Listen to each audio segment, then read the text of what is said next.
cross into that far corner, but did well enough to get up and nod it back towards goal. During the best scoring season of his career so far, bukayo saka, 18 in all competitions. Now then, Smithrowe with a lovely crossfield ball for Wolves. First start for the club this evening, and it's the former Tottenham man, Matt Doherty, another of those players with gloves on, Danny. Should be stopped immediately. Into the centre circle, where Traore is waiting on the halfway line. Gloves and cutting holes in your socks should be taken off. Ah, I see. Should be illegal. Yes, that's a trend that's emerged in the Premier League over the last couple of years. That's exactly what it is. It's a trend. There is no physiological benefit to doing that at all. Wolves nil, Arsenal nil. Wolves in possession with Kilman. I'm sure there's loads of mums out there now, dads and whatever, thanking me for kids not now cutting holes in their socks. A number of new pairs that have had to be bought in club shops as Arsenal win a free kick in their right back position. Quite a low-key start to the game. As I say, there are one or two empty seats in the home sections of Molineux. The atmosphere was good at the start, but a little more sedate now. Arsenal have had most of the possession so far, but Wolves are, as you expect under Gary O'Neill, always competing, whatever the situation. Forward by White towards the halfway line, and Saka back to White in that right back position again. Now Saliba, very calm on the ball, great poise from Saliba to wriggle away from Smithrowe and find White, who pokes it forward to the halfway line to Odegaard, the captain. Odegaard, well, looked like he was fouled by his opposite number, João Gomez. Referee says no. Wolves are on the counter, albeit, as I say that, Smithrowe checks back and finds Traore at the base of the midfield, right on the halfway line. Now Tommy Doyle on loan from Manchester City. Forward down the middle towards Wang, who is very much a lone striker tonight. It's like a 3-5-1-1 for Wolves, with Gomez and Smithrowe perhaps alternating in terms of who plays furthest forward in support of Wang. And given how mean this Arsenal defence is away from home of late, this remarkable record they've had in the Premier League without conceding a goal, it may be tough for Wolves to carve out clear opportunities tonight in the game, Dan. Yeah, they're not the biggest goal scorers themselves, are they? But they've just got to be patient. They've just got to keep working, keep probing, keep their own concentration. Got to defend well, got to stay in the game. They have a free kick and Doyle has shuffled the ball wide to the right, and Doherty led with the edge of the 18-yard area. Goalless on TalkSport, with yet more live football to come tomorrow. The second of the FA Cup semi-finals, Manchester United against Coventry City of the Championship. Mark Robbins, the Coventry manager, going up against his old team at Wembley.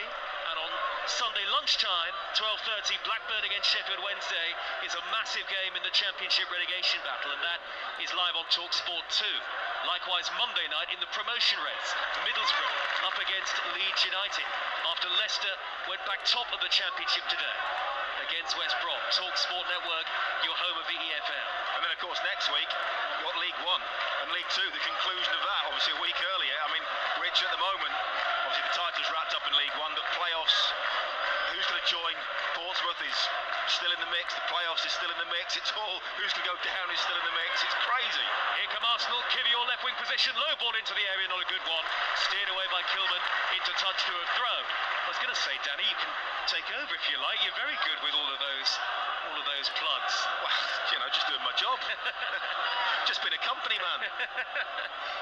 Here's Saliba in the centre circle for Arsenal. Lovely early evening here at Molineux in the West Midlands. Now Rice for Arsenal. Glides away from Smithrowe. Square ball to White. Everybody back behind the ball here for Wolves in the old gold shirts. Arsenal from left to right in the first half. White 10 yards from the edge of the penalty area, though the way that Wolves are working off the ball in terms of their shape, 10 yards from the edge of the box, feels like double, treble that at the moment for Arsenal, who perhaps have to find that refinement in their play, move the ball a little quicker in that final third, and they've done just that now to break between the lines, and Ødegaard on the halfway line will steer it wide to Saka on the near side, the right. Ben White is down for Arsenal, but they continue in possession with Saka on the corner of the penalty area. Infield to Rice. Rice on the edge of the D. Can he get the shot away? Pokes it to the left, and Trossard into the penalty area now. Back to Declan Rice, low through a crowd, and there's not enough power behind that, and it's easily gathered by Jose Sa. This is what Arsenal have to do. They have to get the ball out wide early to bukayo Saka. There's no point giving him the ball where he's got a defender tight up behind him. what can he do? All he can do is pass it backwards to either Declan Rice in the middle of the park or Ben White. Need to get the ball out to him quickly so he can get on the half turn and he can run at his fullback. That's where he's most dangerous. Elsewhere in the Premier League today, Brentford 5-1 winners at Luton and Sheffield United 1, Burnley 4. In League One, Fleetwood and Port Vale have been relegated. Sutton on the brink of the drop in League Two. Header away by Rice for Arsenal, dropping to the midway point of his own half. And now White takes over. Robbed the possession by Chirua, but quickly Saka's there to whip it off his toes. And Arsenal, very calm, have the ball back again. A draw not enough for Arsenal to go top of the Premier League tonight. They have to win to leapfrog Manchester City. A City who don't play their next game until next Thursday in the league. Headed by Havertz, chested down by Jesus to Odegaard with a strike from the edge of the box under pressure from Santi Bueno. And as you can tell from the ironic cheers, it was well wide from Ødegaard. Yeah, I think Bueno just gets a toe on it as he swings his leg backwards. Yep. And as that happens, there you go, look, it ends up going about 30 yards wide, but I don't think, there you go, look, you just see it on the replay there, there's a tiny little toe, he's already made his swinging movement, and because obviously the follow-through, ball goes well wide, not necessarily Odegaard's fault. Here's Totti, left-sided centre-half for Wolves, he's 10 yards shy of the halfway line, he's battling now with Saka. Shouts of Wolves fans who are very close to us in the commentary position, a great old ground, Molineux. And Jose Sá, the goalkeeper, forward to Doyle on the edge of the penalty area. Doyle steers the ball to the right wing back position and Doherty. Doyle gets another pass on the edge of his own penalty area from Santi Bueno this time. Wolves 0, Arsenal 0. 16 minutes gone on TalkSport with Now. Don't forget, with Now you can stream all the Sky Sports action like Wolves against Arsenal live right now, contract free with a Now membership. Search Now Sports as Totti plays the ball back to Kilman again. And Wolves protecting their goalkeeper Jose Sá relatively well early on. Yeah, you're right about this being an old ground. It's that old I played here. I think it was 1995 I played here. Now, was that for Charlton? That was for Norwich. Norwich. I tell you, Steve Bull played up front. Ewan Roberts, I think, played up front with no teeth. He's got teeth now. I don't know where they came from. And John de Wolf, if you remember him, possibly the scariest three players I've ever played as an 18-year-old. Wolves have nearly given it away. Kilman plays it forward, but Jose Sá is able to gather. Yes, Steve Bull, who's got a stand named after him here at Molineux, a great Wolves legend of the past. And good noise now from the home supporters. It's a bit of a stalemate in the middle of the park right now. Arsenal unable to get beyond Wolves, who are holding firm but not really having any attacking threat of their own. Doherty, though, has got away from Kivior. Corner of the area, forward to Wang, who slides in under great pressure from the corner of the six-yard box. He couldn't cut it back across. He lost his footing. Worryingly, a little more worryingly there for Arsenal as the ball went through to David Raya.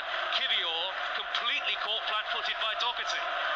It just seems sometimes that players are reluctant, hesitant, scared to shoot at times. I mean, Doherty, he's into the box. He's, 15 yards from goal. And he's trying to play a very clever little pass for a player almost running away from goal. Just let fly sometimes. You know, strike it hard, hit the target. Keeper saves it, get a rebound, someone gets a tap in. Doesn't score many, Matt Doherty. But that has really got the Wolves fans energised here. Wolves really with nothing realistically to play for. Winless in their last 4 in the Premier League. Arsenal gunning for the title. That's all they've got to play for this season, of course. Mikel Arteta's team, though. It's been another tremendous effort from Arsenal up to this point. Jesus back to David Raya, the goalkeeper. Jesus has dropped into the right back position here. Feeds Raya again. Havertz is now alternating with Jesus in that sort of central striking role. Arsenal with Rice, corner of his own box, and now he's steaming forward at great pace towards the halfway line. He's carried the ball into Wolves' territory here, Declan Rice. It's an excellent run, eating up the ground. Wide to the near side in Jesus. Havertz lurking in the middle for a cross. Jesus shapes the cut infield, dinks the ball high towards Trossard, and it could reach Kivior back post after a couple of deflections off Wolves' shirts. Now it's with Trossard again, corner of the penalty area, 0-0. Back it goes to Ødegaard, touches it onto Havertz, angle is tight, back to Trossard, and Trossard lays it to the edge of the area. Declan Rice, who steers it just a couple of yards beyond the far post. Excellent football from Arsenal, and in the end Rice unable to hit the target. 0-0. Really good football, kept the ball moving, very Manchester City-esque, you know, popping it around. Comes that really precise and side-foot it into the corner. Misses the post by a couple of feet. Really good effort. Excellent intricate play from Arsenal, whose next game against Chelsea on Tuesday night is live and exclusive with us on TalkSport. In fact, you won't miss a kick of the Premier League in midweek with the TalkSport network, including Everton against Liverpool and Manchester United against Sheffield United on Wednesday night, among our matches. Wolves have the ball now with Doherty. Sky's getting a little darker here and the floodlights becoming more prominent, but it remains a pleasant spring evening. Doherty is midway inside the Arsenal half. Wolves nil, Arsenal nil. He's looking for options from the throw. Quite cagey at times, the first 20 minutes. Now Kilman, midway inside his own half of the field. To Totti, the left-sided centre-half. And now Hugo Bueno. Ball forward towards the halfway line, and Chirua, who's having to try and outmuscle William Saliba, eventually holds him off and has to go back to Totti under pressure. Kilman now to the feet of Jose Sarr. First time, right-footed clearance, hangs up in the air towards the halfway line, and Wang can't get beyond Gabriel. Saliba lobs the ball forward, a cushion header flicked forward by Saka, but Kilman's there to sweep it away easily for Wolves. Now Wang on the halfway line. Wolves, you can feel, growing in belief and confidence here, and they have taken some scalps at Molineux this season, including that of Manchester City back in the autumn. Here's Chirua, and he's given it away straight to Saliba. Arsenal will remain calm, and Arteta actually just gesturing for calm, all in black inside his technical area, Mikel Arteta, but Wolves are putting up a good fight so far. Danny Mills alongside. Yeah, they're organised. They've clearly got a way of playing. Gary O'Neill's done a really good job with that. They're going to have to ride their luck at times, you know, player for player. Pretty much Arsenal are better throughout, so they're going to have to be more organised. They can't be maybe quite as ambitious as they would like to be. But you have to find a different way of getting a result sometimes when the opposition is better than you. Here is Chirua wearing number 62. Square ball to Traore, bursting over the halfway line. His first Premier League start since the reverse fixture, won by Arsenal back over the winter period, the 2nd of December. Now Kilman. Noise from the Wolves supporters again as Doyle collects the ball. Deepest line midfield player, midway inside his own half, a long way from the halfway line even. Doherty for Wolves, gets the ball from João Gomez. Far side the Wolves right, back to the safety of the midway point of Wolves territory, and Doyle again. Wolves playing from right to left towards the Stan Cullis end in the first half, that two-tiered end with a big looming roof behind the goal. Wolves fans at either end of the stadium. Kilman, very tall centre-half, gets it back from Totti again. Wolves, who are hoping to avoid 3 straight home defeats it would be, for the first time since 2021 tonight. Wolves nil, Arsenal nil. João Gomez, just inside opposition territory. We are near enough midway through the opening half, and it's half of very few, if any, clear-cut chances today. Probably Declan Rice with that snapshot, that low snapshot from the edge of the box, as close as either team have come, and Wolves haven't really threatened at all yet. Wang, red boots on, little 1-2 with Chirua. Chirua on the edge of the penalty area, deflected curler, and it's easy in the end for David Raya. Whatever sting there was on the shot was taken out of it by the deflection of Declan Rice, and it's a very easy gather for Raya. But I'd much rather that. I'd much rather a player get the ball out of his feet, half a yard, have a shot. You know, why not? You know, that's what you need to do. A cliche, old adage, whatever you want to call it. You don't shoot, you don't score. Simple. So Manchester City would still lead the Premier League as it stands, 73 points from 32 played. Arsenal, it would be 72 from 33. So Arsenal would have played a game more. Liverpool in action away at Fulham in the Premier League tomorrow. Liverpool 71 points from 32 played. Long way still to go in the game. We've had 24 minutes. Wolves have possession. We'll keep you up to date, of course, with the game at Craven Cottage and the rest of the Premier League action tomorrow on TalkSport amid our commentary against Manchester United FA Cup semi-final commentary. Manchester City 1-0 winners over Chelsea at Wembley in the first of the semi-finals earlier today. Bernardo Silva with a late winner in what was a controversial game. Chelsea felt that there were a couple of key decisions that didn't go their way. Kivior inside the centre circle. Slow Kivior on the ball. Robbed of possession by Doherty, whose touch was then clumsy and heavy. And that allowed Odegaard to just streak across and win it back easily for Arsenal. Arsenal so peerless in 2024 in the Premier League, particularly defensively, up until that Aston Villa defeat last weekend. Defence is so important. In whatever team you play in, you don't win anything without a great defence. You've got to be very, very solid. Look at what Real Madrid did to Manchester City. Okay, they rode their luck at times. As Rice flicks a lovely ball over the top to bukayo Saka, who steers it back across. It's come back to Saka in the area, misses his kick. Ødegaard on the rebound. Real scramble in front of Martin Ødegaard, and he couldn't get it under control. In and around the penalty spot, Wolves smuggled it away. That chance came almost out of nothing. Saka had two half chances, and then Ødegaard was surrounded by Wolves players and wasn't able to pull the trigger left-footed. Arsenal have possession back inside the Wolves half, 0-0. Just hesitated, was through on goal. Sometimes when you see the goal, you see the goalkeeper, you just got to shoot. You've got to hit the target. Often catch the goalkeeper by surprise when he's not set. It's Arsenal again with Ødegaard. Lovely reverse ball to the right. Ben White crosses, missed by Trossard. Swung at it, got the faintest of touches, but effectively missed his kick. And the rebound didn't fall fortunately enough for Kai Havertz, who was just behind it. Swing and a miss. Hit his standing foot, didn't it? Great opportunity though. Arsenal will come again.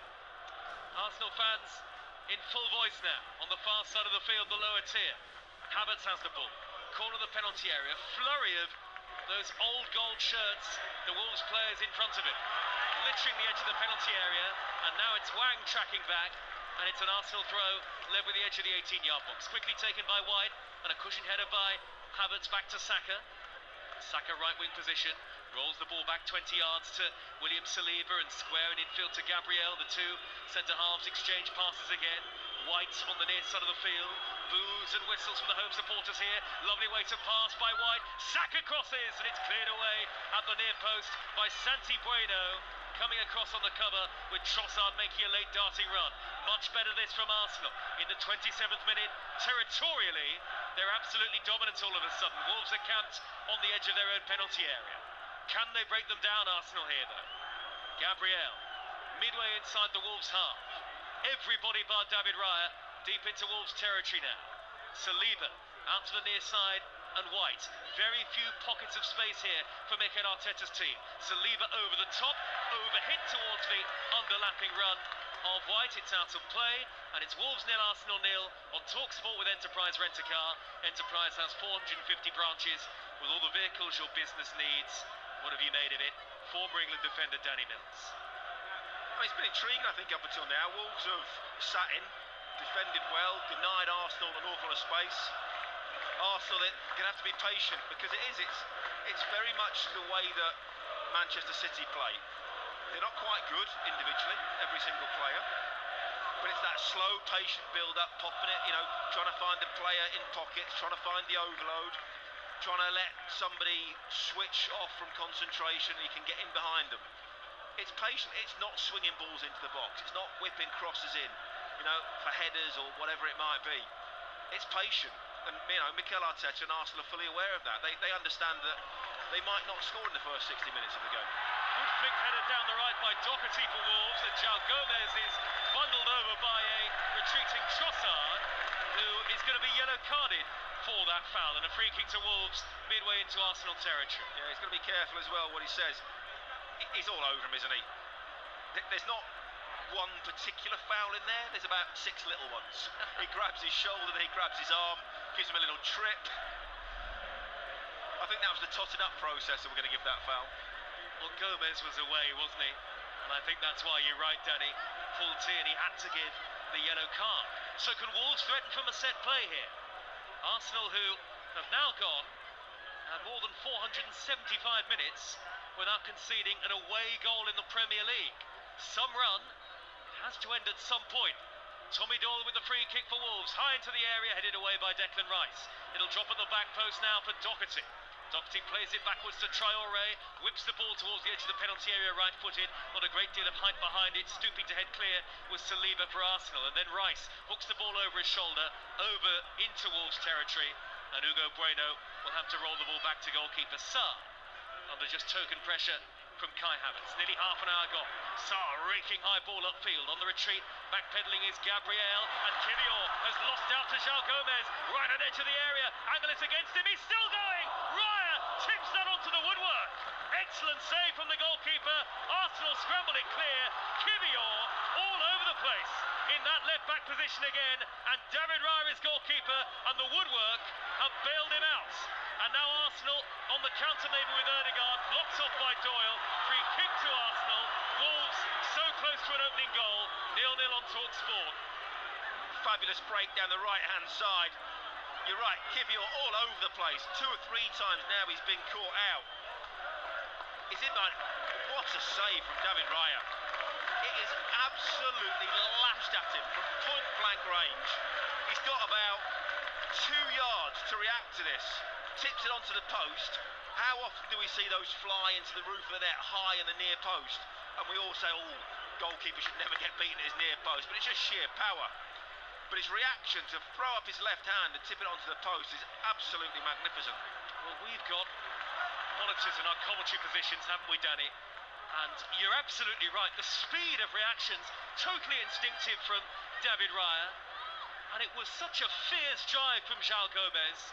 The goalkeeper seemed to have a millisecond to react, and he did brilliantly. Well, he's less than 5 yards away, and he's probably hit that at 60, 70 plus miles an hour. You know, to react that quickly, throw up that left hand, tip it onto the post is a brilliant save. At the best chance of the game so far. Wolves 0, Arsenal 0. This is a depleted Wolves side. Certainly not a first choice 11 for Gary O'Neill. No Cunha. Nouri and Sarabia are both on the bench. No Pedro Neto. Craig Dawson's just had groin surgery, so he's not available either. Forward by White, lovely pass, floated over the top towards Saka. Saka controls, corner of the penalty area, back to goal, held up by Totti, surely being fouled by Totti. The assistant flags, Saka's somehow held on to it, eventually he goes down, yellow card for Totti, Arsenal free kick, right-hand corner of the penalty area. It wasn't quite like Chiellini on him, was it? But it wasn't far off. He had hold of his shirt, then he had hold of his waist, then got hold of his shoulders, wrestled him to the floor. You're thinking, come on, ref, got to give him a foul at some point. Mikel Arteta in conversation with his assistant, one of his assistants, Albert Staubenberg, on the near side of the field. And Arsenal have a free kick now of their own in a dangerous position. About 5 yards from the corner of the box. Now I can see Gabriel is in the penalty area here. Saliba has joined him for Arsenal, and Kivior is there too. Havertz lurking. There's quite a bit of aerial ability in the Arsenal side. Martin Ødegaard, hands on hips, the captain, stands over it on a night when Arsenal need to win to go back top of the Premier League table. 4 in a row for Arsenal on the edge of the 6-yard line almost here. Ødegaard stopped short with his first attempt to whip it in. He's going to take 2 effectively here. Ødegaard's left-footed delivery, good header away at the near post by Doherty. Ødegaard then sets up Saka, right-hand edge of the area. Back to Martin Ødegaard again, thought about a shot from 30 yards, thought better of it, plays it square to Kivior. Now Gabriel Jesus to Kivior again. Kivior dinks it over the top towards the run of Jesus, sprints into the penalty area, got a touch on it, but can't keep it in. Goal kick to Wolves, who continue to defend well. It's a great little dink over the top from Kivior. Why Jesus didn't hit that with his left foot? He's tried to bring it down the outside of his right foot, but he's got, even if he does, he's so close to the touchline, he's got no chance of keeping it in. Again, that's sometimes, he's going to fire that across the goal. Okay, it might not look pretty, but drive it across, you might get a deflection, one of your own players might get a little touch and tap it in, you've got all sorts can happen. Wolves 0, Arsenal 0 it remains. And Betfair has the latest odds, the official betting partner of TalkSport's Premier League coverage. I'll give you those odds in just a moment. Havertz appeals for handball from the Wolves supporters. Wolves prod it clear anyway, high towards the centre circle. Arsenal have it back with Ben White. Wolves are at 10-1 to win the game. The draw 7-2. Arsenal are 3-1 on to get all 3 points. Here come Arsenal again now with Ødegaard, right of centre, wide to Saka, corner of the penalty area, taking on Totti. Saka looking menacing, dead ball line, crosses with his weaker right foot, shown onto that right side by Totti, who did well backpedaling. Wolves are going to clear it. Havertz has gone down. Wolves want to play on, as do their supporters. Havertz still down, holding his face, and now Wolves break over the halfway line. Rice slides in, commits a foul on ødegaard. Rice furious with the referee. He's just been booked, and there's another yellow card out of the pocket of the referee too. It's for Kilman. It's for the first challenge. And I'm going to say, that's ridiculous refereeing. Because Kilman comes in, he takes out Havertz. Then it should be a free kick. He's played on, but Havertz is down injured. And he's clearly in some pain. So the referee knows... Terrible challenge from Kilman. Well, that's what I'm talking about. The referee knows that that's a foul. He's played on. The moment the ball stops, the referee should stop the game and get treatment for the player. The first thought has to be the welfare of the player. That could well be a serious injury. And what happens is, because Wolves play on, and they don't kick the ball out, and the referee hasn't stopped the game, Declan Rice takes matters into his own hands, commits a foul to stop the game because he's frustrated, and then the referee books him. So that's really poor game management from the referee. And he's supposed to be an experienced referee. Danny Mills is with us here tonight. Havertz is being treated out on the field of play. You're absolutely right though, Danny. At what stage should Paul Tierney have stopped the game? Because there was no real advantage for Arsenal, wasn't there? The moment Arsenal lost the ball. The moment Arsenal lose the ball. If you want to play on, that's fine. Yeah. But the moment Arsenal lose it, give the foul. And we gave you those match odds just a few moments ago. Betfair paying out winning bets at 90 minutes with 90-minute payout applies to match odds 90 market or markets with the 90 icon. That is all thanks to Betfair. 18 plus, beggambleaware.org. Havertz gets to his feet. Word in the ear of the referee, Tierney. Likewise, Declan Rice. There's a thumbs up from Mikel Arteta towards Kai Havertz. I don't think Havertz has seen that. Checking whether he's okay. Havertz trudges towards the near side touchline, and Arsenal will be temporarily down to 10, if only for a couple of seconds, as Wolves prepare to hoist the ball downfield from this free kick on the halfway line. This is where it is ridiculous, isn't it? You've got a player that's been booked for a crude challenge, and he's gone up the other end to try and score. Exactly, and the player that's been injured is off the pitch. Thumped forward by Doyle, high towards the far side, the Wolves right, glancing touch from Doherty, under pressure from Trossard, that's going to skew out of play. Arsenal throw left back position. Havertz is still waiting to come back on. You're so right, Danny, because Arsenal have suffered it's almost like a penalised twice. Yeah, there used to be a rule that if the player got booked, you didn't have to leave the field of play. No. Given away by Saliba, straight to ødegaard, into the box, and he's got it all wrong. Under pressure from Saliba, no corner given by the referee as Havertz now does come back on. ødegaard, who scored recently in the quarter-finals of the FA Cup against Coventry, a game that Wolves lost very late on.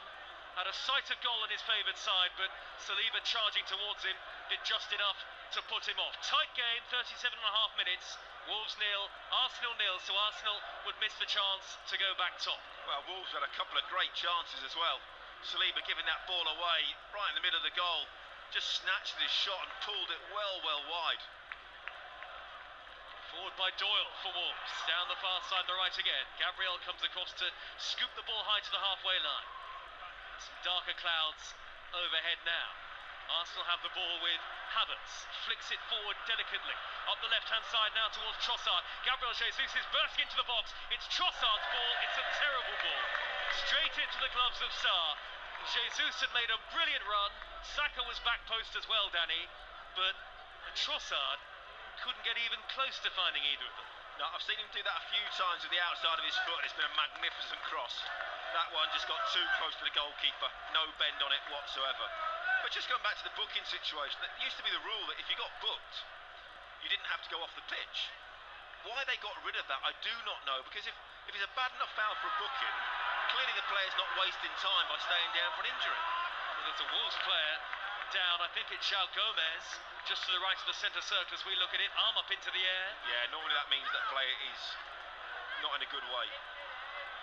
Max Kilman is going to put it out of play, and the last thing that Gary O'Neill wants is yet more additions to his injury list. A couple more home games to come after this for Wolves. Bournemouth are going to Luton. They have to play Manchester City and Liverpool away. in 2 of their last 3 matches, do Wolverhampton Wanderers, as João Gomes gets to his feet. Arsenal, who have Chelsea at home on Tuesday, live on TalkSport, Tottenham away, Bournemouth at home, Manchester United away, and Everton on the final day. All of those to come after tonight. And of course, TalkSport, the place to be for the title race. It's a tough running, that, isn't it? It's not an easy running. Well, it could well come down to the North London derby. But when you're going to have to win every single game from now to the end of the season. There are some really difficult fixtures in there for Arsenal. It's going to be a fantastic end to the campaign. And don't rule out Liverpool necessarily yet either. After their European disappointment in the week, only they now have the Premier League to play for, as well as the League Cup, which was won by Jurgen Klopp. Crossfield ball by Doyle for Wolves, out to the right, and Doherty there, charging forward in support in Old Gold. Doherty shepherded backwards towards the halfway line. Good work by Kivior this time. Doyle, midway inside the Arsenal half, square pass to Santi Bueno. Further wide to his right is Doherty. Looks for the underlapping run of Santi Bueno again. Good work defensively by Trossard this time. By the corner flag, he rattles the ball off the shins of the Uruguayan defender, Santi Bueno, and it's out of play for a goal kick to Arsenal. And David Raya, who has really produced the one outstanding moment in the nearly 41 minutes that we've seen so far with that wonderful save from João Gomes. Yeah, the game's been pretty even. Arsenal maybe had a little bit more territory earlier on, but Wolves has just started to come back into it. Both teams had 2 or 3 half chances, in the game. But you're right, that outstanding save from David Raya is the standout moment. Some Wolves fans rather, heading for the concourses ahead of half-time. Arsenal looking for the lead. 4 minutes of normal time to go in the first half. Saka at walking pace, back to Saliba. 10 yards into opposition territory now. Wide to Saka, again on the near side, the Arsenal right.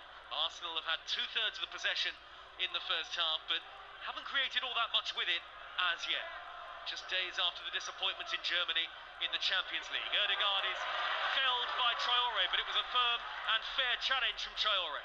Forward to the halfway line for Wolves and Gomes. Gomes tucks it to his immediate right, and Wang is now dropping into the right back position under pressure from Kai Havertz. He's lost possession, and Havertz is adjudged to have fouled Wang.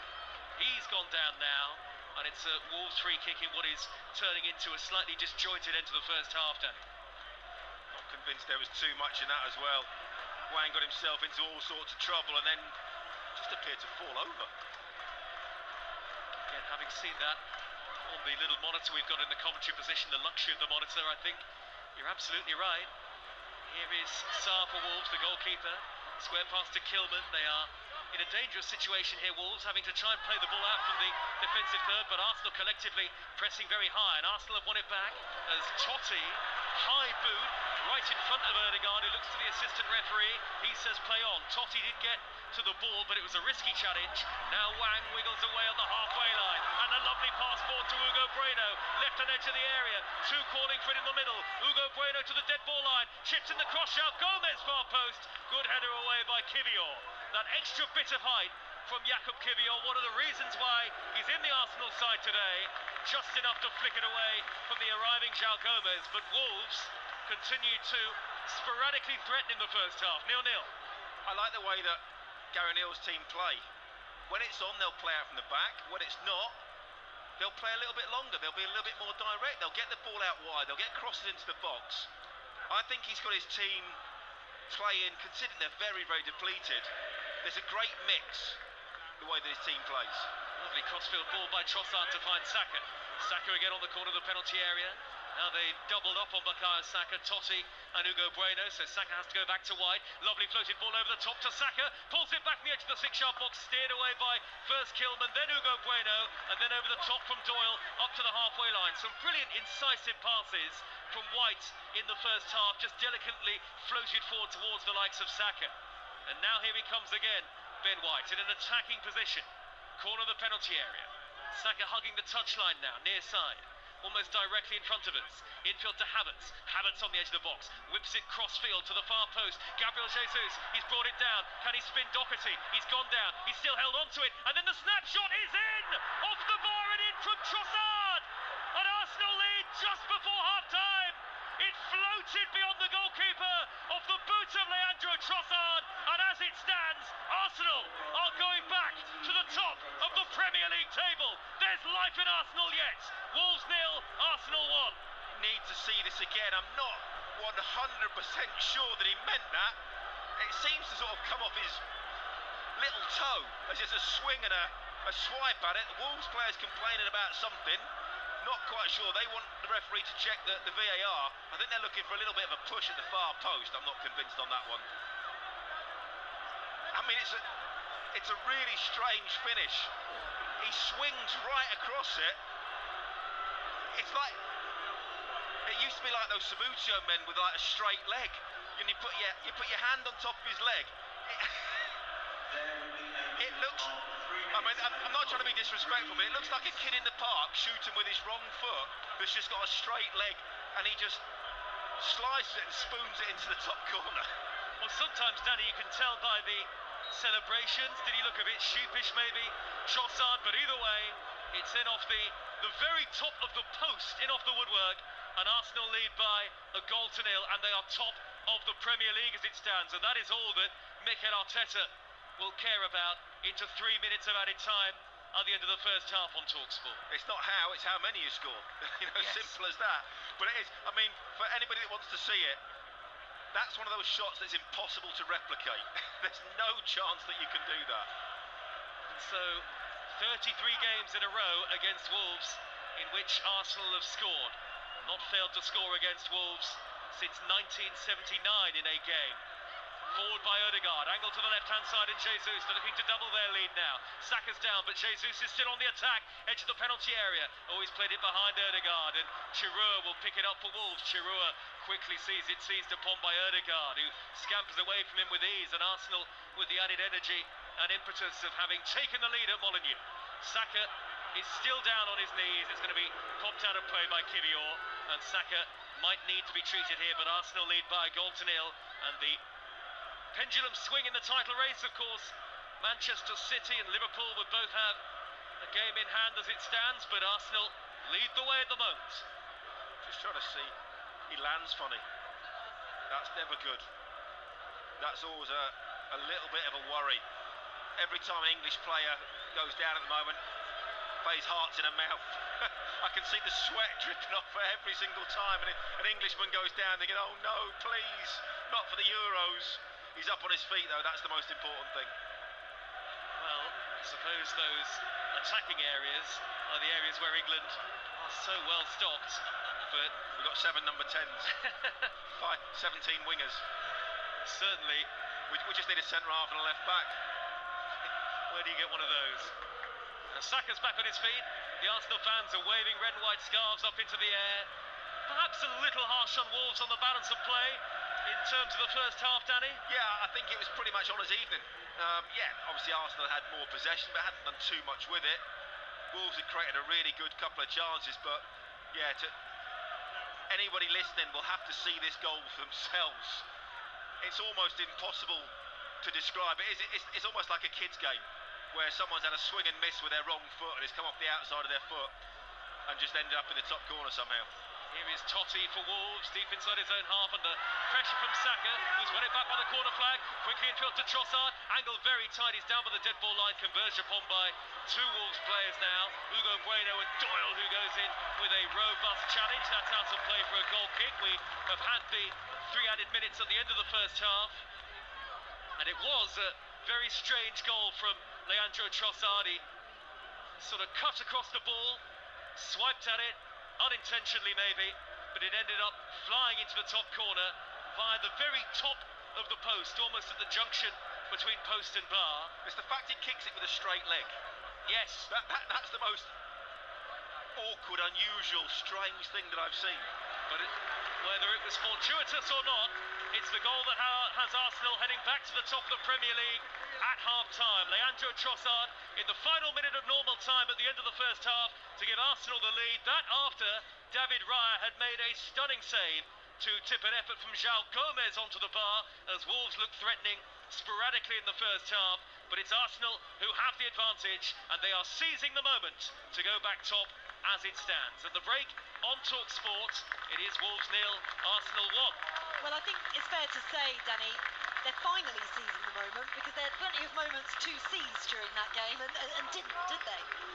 Yeah, I mean, Declan Rice had a couple of decent chances from the edge of the box.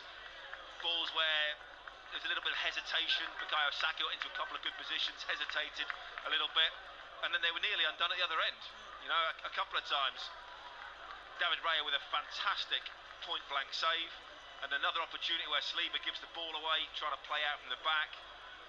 I think it was pretty even, you know, up to that point. Arsenal maybe just shaded it, but only just. But then what is effectively an absolute freak goal. Such a strange goal. I was trying to, when I was writing it down, I was trying to describe it, and you can't give him credit for hitting it with the outside of his boot, which would be, you know, classy. As you say, he just had a straight leg, and it looked like he was going to slice it right into the back of the Jack Hayward stand. It's a straight leg swinger. It's exactly what it is, and it comes off the outside of his big little toe, and somehow ends up in the net. I mean, the goalkeeper's got no chance because he's got no idea what's going to happen in that situation. Listen, they count. Well, and that's what I said. Sometimes it doesn't matter how. It's about getting it in the back of the net, and now Arsenal have got something to hold on to. And actually, bearing in mind that they are, you know, playing with quite a threadbare squad at the moment, Wolves, I thought they were pretty decent in that first 45 minutes. What were they lacking, though?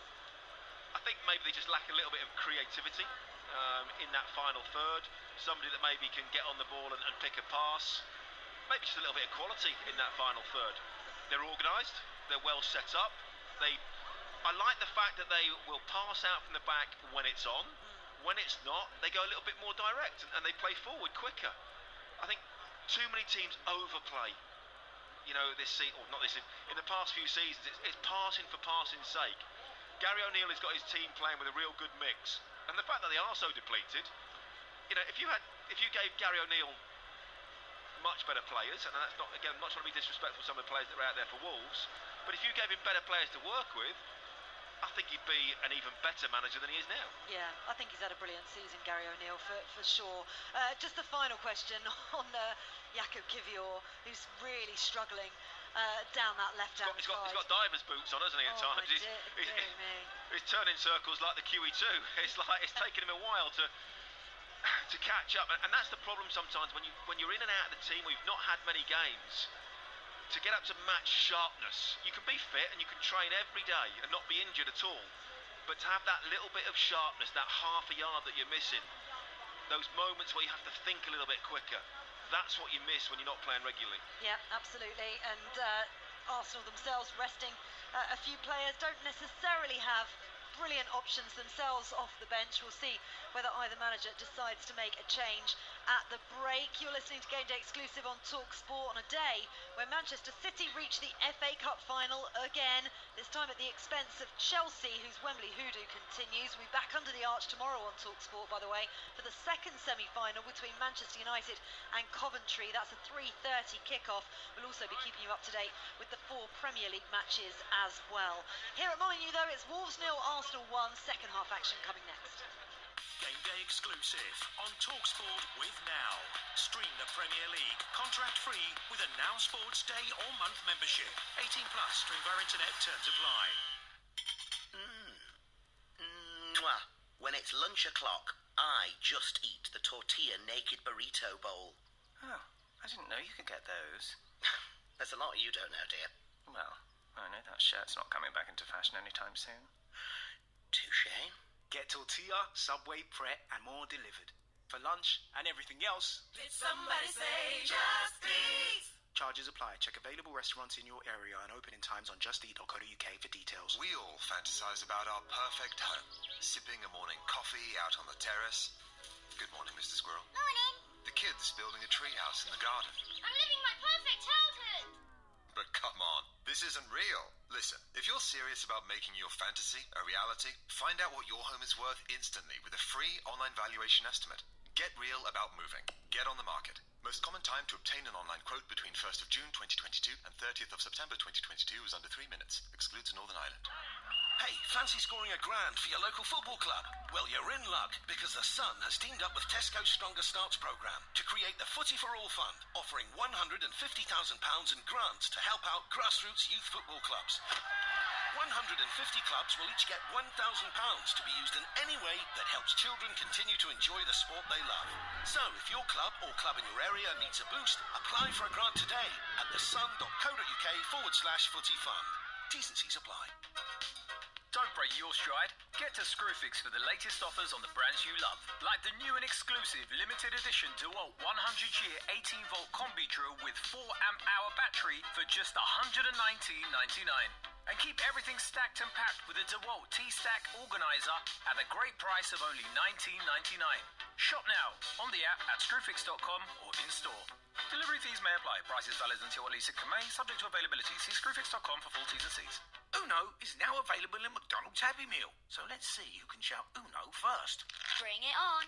Yes. No! A wild card! Right. Yes. Back in the game. Yes. No! I draw one card. Uno. Better luck next time. Have fun with your Uno cards. Does that one count? Nope. Oh. Some fun, some food. It's all inside this Happy Meal. Until 7th of May from 11 a.m. Includes one pre-selected book or toy. Uno range comprises toys only, while stocks last. In sport, what's just as important as the goals, the glory, the roar of the crowd? Yes, it's the half-time break. Time for a breather, a reset, to keep everything on track. In sports betting, Betfair's safer gambling tools help you do that too. Like timeouts, so you take that all-important half-time break. Or deposit limits, to help you keep count. Manage your play at safergambling.betfair.com. Simple ways to stay on top of your game with Betfair. 18 plus begambleaware.org. Game day exclusive on TalkSport with Enterprise Rent-A-Car. Whatever the mission, home or away, Enterprise helps over 120,000 people every day. Jim White, Simon Jordan and Graham Souness On TalkSport. Join me, Graham Souness, with Jim White and Simon Jordan Monday morning from 10 o'clock for the most opinionated football talk show on the radio. It's the Wild West. It is the Wild West. Legendary sports radio. A Monday triple threat engineered for confrontation. I am in great danger of going down that road and I don't care. Jim White, Simon Jordan and Graham Souness. And I dress sometimes in a ridiculous manner, but I don't care. Monday morning from 10 o'clock On the world-famous TalkSport.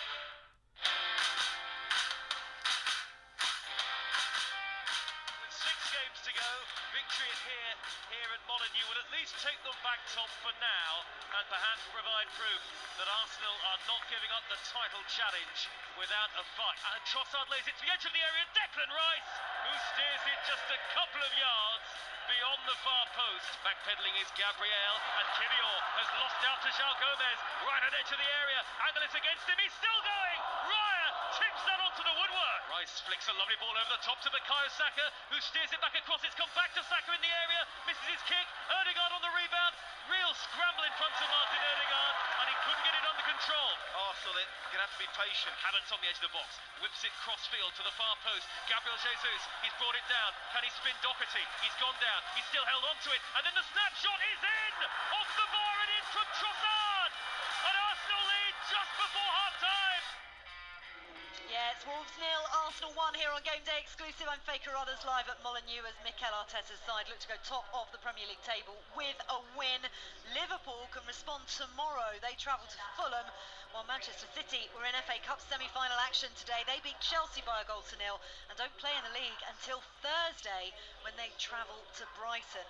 So Arsenal need to win to put the pressure on their title rivals again. What are the odds of that happening in the next 45 minutes? Let's get the latest from Betfair, the official betting partner of TalkSport's Premier League coverage.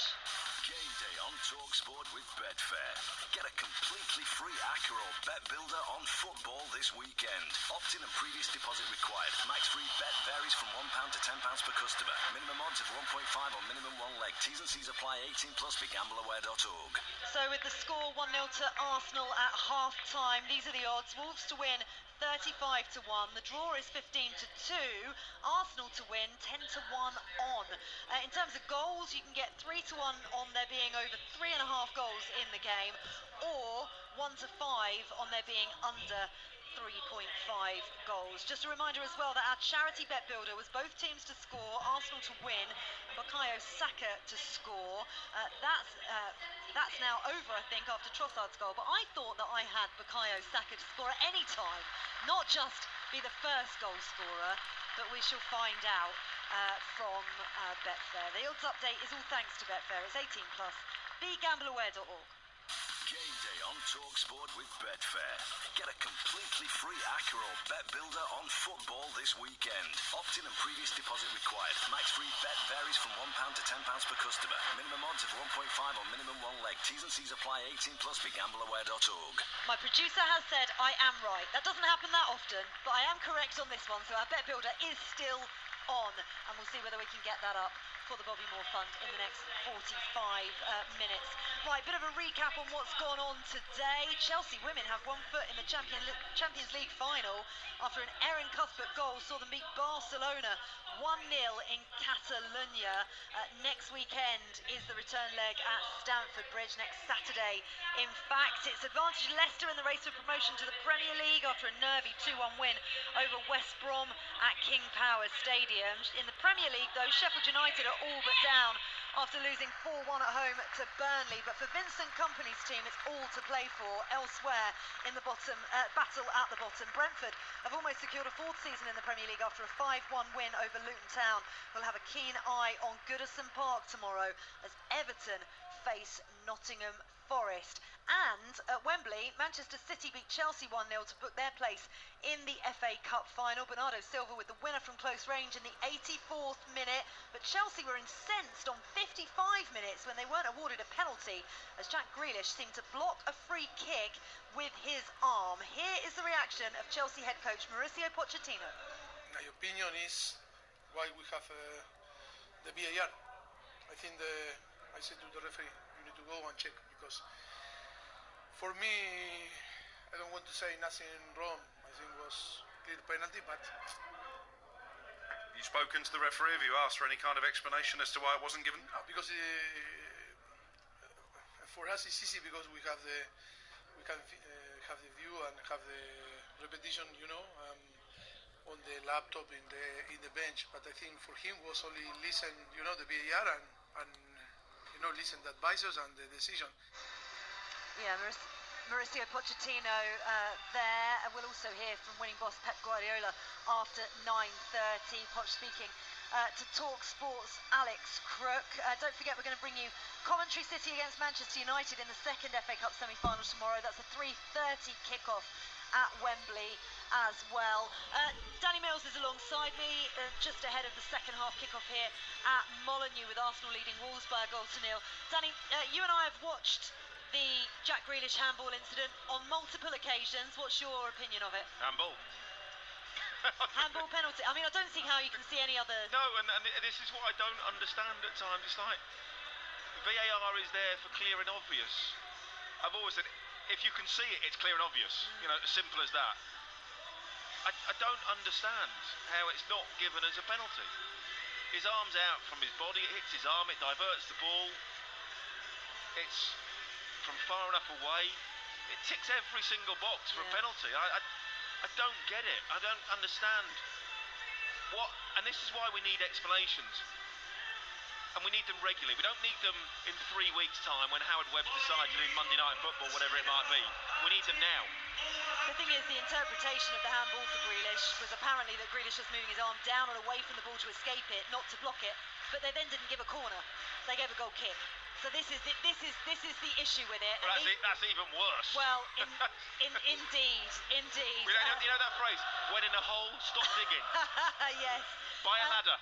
Wolves looking to dig themselves out of a hole. They trail by a goal to nil. Arsenal were back out first for this second half.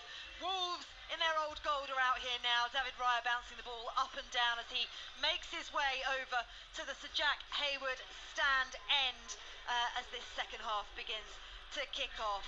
Mikel Arteta's side are in front. Can they go back to the top of the Premier League table? Let's find out in the company of Danny Mills and Joe Shannon.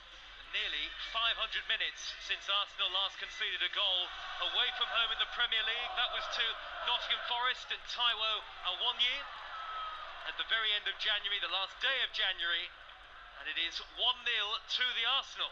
as the second half begins. Arsenal top of the Premier League as it stands, from right to left in their red and white, and Wolves, who've been spirited so far, are actually perhaps a little unlucky to be a goal down as the second half gets off and underway from left to right in the old gold and black. No changes at half-time. Wolves have Jose Sarr in goal, Santi Bueno, Kilman and Totti are the defenders, with Doherty and Hugo Bueno acting as wing-backs. There are three in midfield, Traore and João Gomez and Tommy Doyle, with the full debutant Chirua behind Wang up front. And for Arsenal, Raya is the goalkeeper, White, Saliba, Gabriel and Kivior, Ødegaard, Rice and Havertz, with Jesus, Saka and Trossard, the goal scorer, nominally in the forward positions. There was a strangeness about the opening goal, but Arsenal don't care. All they want at this stage of the season are wins. The fact you reference 1-0 to the Arsenal song, you're older than you look, aren't you? Yeah. I've heard it all before, Danny. But that's been quite a long time since that used to be sung. I think they still sing it, don't they? They must do, at the North Bank at the Emirates. Here is Gabriel, 10 yards shy of the halfway line for Arsenal. You're listening to TalkSport, nearly 90 seconds into the second half here, on a day where Manchester City have reached another FA Cup final, Chelsea beaten at Wembley again, live on TalkSport. Leicester have gone back top of the Championship after beating West Bromwich Albion in our lunchtime commentary. Burnley gave themselves some hope of Premier League survival, now 3 points from safety after a big win at Sheffield United on TalkSport 2. There was a great victory for Chelsea's women against Barcelona in the first leg of the Champions League semi-final. Tough day for Fleetwood and Port Vale, both relegated out of League One. Sutton virtually down in League Two. And now Wolves have possession midway inside their own half the field. A goal down against Arsenal, and Wolves might be forced into a substitution here momentarily. There's a player getting ready to come on. Down below is it's Lamina. Yeah, it is. We'll see exactly the reasons for that change, but you imagine it is a potential fitness or injury issue again. Well, he was told to keep warming up when they came out from half-time. So whether there was something that maybe somebody said during the half-time break to the manager, doesn't feel quite right, seems a little bit tight. Just try and get through the first 5 minutes until we can get somebody warm and get them on the pitch. Saka for Arsenal has slipped it forward to Ben White. Dead ball line, he's dinked it back towards Trossard. Gabriel Jesus is there too. They were both blocked off by João Gomez, and then eventually the flag is up on the far side of the field, and a free kick to Wolves anyway. Good football from Arsenal, and White involved with a decent pullback. It's Trossard who's gone down, and the game is going to be stopped. While Trossard might need to be attended to here. Arsenal haven't sent off the physios yet. Where's the offside? Well, Danny's watching a replay on our little monitor in the commentary position here, and you're right, Danny, because I assume the flag went up against Ben White, unless the assistant spotted a foul inside the penalty area. Didn't look like there was an Arsenal foul. He's given offside. Not sure why. No, I'm not either. That's a strange one. Ben White was a couple of yards onside, wasn't he? He was way behind the play. Yeah. VAR would have checked it, of course. And Lamina getting some final instructions for Wolves, who are going to be forced into an early change at the very start of the first half here. Header on the near side by Doherty to find Wang just in front of Gary O'Neill in the technical area. Floodlights on at Molineux, and the skies are a dark, almost midnight blue now. Getting darker and darker in the West Midlands with every passing minute. Jose Sarr to the left, and Totti, far side, scoops the ball, hooks the ball downfield towards the halfway line. Arsenal win it back, and now Havertz pokes it forward now towards Trossard, and Ødegaard from the edge of the area, rifles it goals, it's blocked, almost fell for Gabriel Jesus. Wolves managed to scramble it away. There was a real menace in Ødegaard there as he looked to bear down on goal. Wolves 0, Arsenal 1 it remains. That's better from Arsenal, more direct. Got himself within 20 yards of the goal and thought, I'm going to have a shot. Simple as that. Arsenal are heading back to the top of the Premier League, though of course Manchester City, who would be a point behind them, and Liverpool have both played a game fewer than Arsenal by the end of the night. Here is Gabriel, midway into opposition territory. Commentary position just to the right of the halfway line, very front row of the upper tier. And The pitch is about 20-30 feet in front of us. Slide tackle by Wang. Did he go over the top of the ball against Kivior? Kivior rolls around on the ground. Referee Paul Tierney gives a free kick. I don't think it's that bad, but I think he could be in trouble here. It'll be a yellow card out of the pocket of the referee for the South Korean Hee-chan Wang. It was mistimed, nothing more. But the way that VAR's gone and the way that the referees look at these things sometimes, it could be in a bit of trouble. Well, perhaps there wasn't that much contact with Kivior ultimately. Well, it never matters in this day and age. And anyway, Wang is going off. And on comes Lamina, Hee-chan Wang, who's only just come back from a hamstring injury. So Wolves are now very much playing without a recognised striker. It's effectively, Danny, here, a 3-7 in terms of personnel, and I think it's the youngster, one of many youngsters in the Wolves squad tonight, Tawanda Chirua, who might be pushed furthest forward. Well, it's this new formation, isn't it, of playing a false 9, a false 8 and a false 10. Gary O'Neill's been very inventive. He's had to be this season, hasn't he? Hasn't he done well at Wolves too? Oh, he's done magnificent. You know, from when he came in, a lot of Wolves fans were, 5 days before the season started. Yeah, a little bit underwhelmed. Couldn't get his players in, you know, that was always going to be an issue. The injury problems he's had to deal with. And let's be honest, some of the ludicrous decisions that have gone against them as well have been absolutely... early on in the season, there was some of the worst VAR decisions I think we've ever seen. And they all seem to go against Wolves. He's done a fantastic job. We could just see him down on the touchline. He's coaching like he's on the pitch as a player. But they trail here. Lovely reverse ball by Saka down the far side, the right to Trossard. Arsenal lead 1-0. Trossard gets beyond Boubacar Traoré, but not beyond Hugo Bueno, who got a crucial touch as Trossard potentially shaping to shoot. And Arsenal have a corner away on the far side in front of that two-tiered stand, Curry stand. And the Arsenal supporters in the lower tier at the far side of the field roar approval as Saka goes across to take the corner, and there are plenty of red and white shirts forward now. Arsenal looking to double their advantage in the game. Saka stands over it. White and Havertz and Kivior all lurking in and around the 6-yard box, and Saliba and Gabriel are up there too. Needs to miss the first man.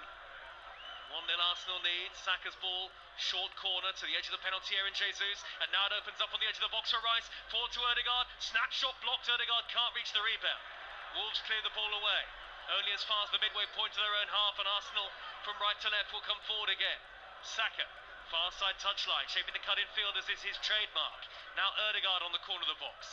Ødegaard, quick shuffling feet, forward a little flick by Jesus, who's trying to get it back from Saka, cleared away, only as far as Trossard again on the edge of the box, and Saka can try and poke it through to Trossard again.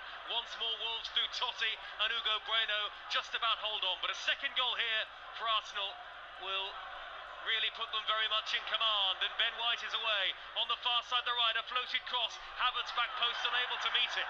Havertz thought he was being held, no penalty given. Mikel Arteta stands with his arms folded on the near side touchline. Early in the second half on TalkSport, it's 1-0 to Arsenal. Kivior is blocked off by João Gomez, little back heel to Doherty. Doherty sends the ball skywards towards the midway point of his own half, but Wolves have no outlet now. Saka forward to Havertz on the edge of the penalty area. Saka had been caught, and the referee did play the advantage, but eventually, rather sensibly, Paul Tierney brings it back. Free kick, shooting range. Here's Danny Mills. Yeah, Trossard was caught first, and Paul Tierney allowed that one to continue, and then there was another foul 10 yards further forward on Bukayo Saka. So rightly so, he's given the one on Saka. Closer, shooting distance. Rice, it favours the right footer. It's very, very difficult, the angle, for Odegaard to hit this with his left foot. Rice is over it. Trossard is there, in and around it. You can generally tell who's going to strike it by who last puts their hand on the ball. Right, and they've got 4 of them over it at the moment, Danny. Havertz, Ødegaard, Trossard and Rice. It favours a right footer. Yeah, if it's going to be a direct shot on target, generally the taker wants to place the ball himself, because he'll be placing it so he hits a certain part of the ball. Well, let's see what happens here for Arsenal. 9.5 minutes into the second half. You're listening to TalkSport, live and exclusive. It might be something intricate. No, well, they've got plenty forward here, Arsenal. Only Rice is standing over it, though. 3 men in the wall, gets it back from Ødegaard and shoots, is blocked by Tommy Doyle. The ball scoops up into the air and White, who nudges it back into the area. Havertz on the volley, straight at Jose Sarr. He knows that was a chance for German. Hands to his face, he spun, turned and shot. And luckily for Wolves, it was straight at their goalkeeper. But Arsenal are having a very good spell. They've won it back again straight away. Jesus with the touch to Ødegaard. Wriggles away from two. Lays it square to Havertz on the edge of the D. Low shot is blocked this time. Jose Sarr trying to prevent the corner. He does. He's had to kick it clear from inside his penalty area. Arsenal throw deep inside the Wolves half. And an Arsenal second goal here feels inevitable.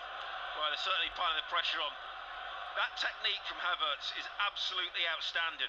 It drops over his shoulder, he catches it perfectly. The fact he catches it so well, it goes straight to the goalkeeper. If he miskicks it, it probably slides into the corner. Needs to have a word with Trossard. Arsenal a point clear of Manchester City as it stands. Declan Rice left on edge of the penalty area. Lays it squared infield. Ben White does try a low drive, and it's well wide in the end from a player who doesn't score a great many goals, though he did score Arsenal's 10,000th goal of all time against Sheffield United away from home as part of this brilliant run of form that Arsenal have been on the road. That's going to be one of your bizarre quiz questions for somebody at Christmas or something, isn't it? Who scored Arsenal's 10,000th goal? Well, you know now, Dan. I do, yeah. I probably will forget. If I remember, I'll phone a friend. Well, there's a reference from the past. It wasn't too far wide from White, but Wolves survive, and so far managing to keep the damage to just a single goal, though Arsenal really are the dominant force in the game now. As I say, a point clear of Manchester City at the top. Arsenal against Chelsea on Tuesday night live on TalkSport. At the same time, massive game in the Championship, Leicester against Southampton. Leicester closing in on promotion. Wednesday night, Everton against Liverpool in the Merseyside derby is on TalkSport, and Manchester United against Sheffield United on TalkSport 2, and lots more to come.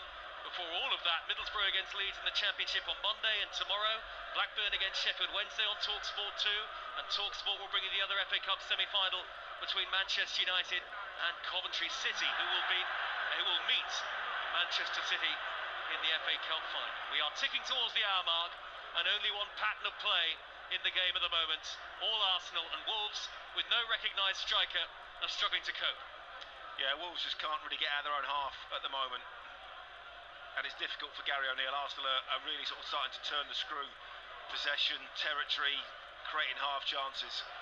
Wolves are so deep, so many bodies behind the ball. Even like now when they win it, it's 1 versus 4 or 5. It's very, very difficult. It's offside. Chirua over the top to Lamina, who had stepped too far forward.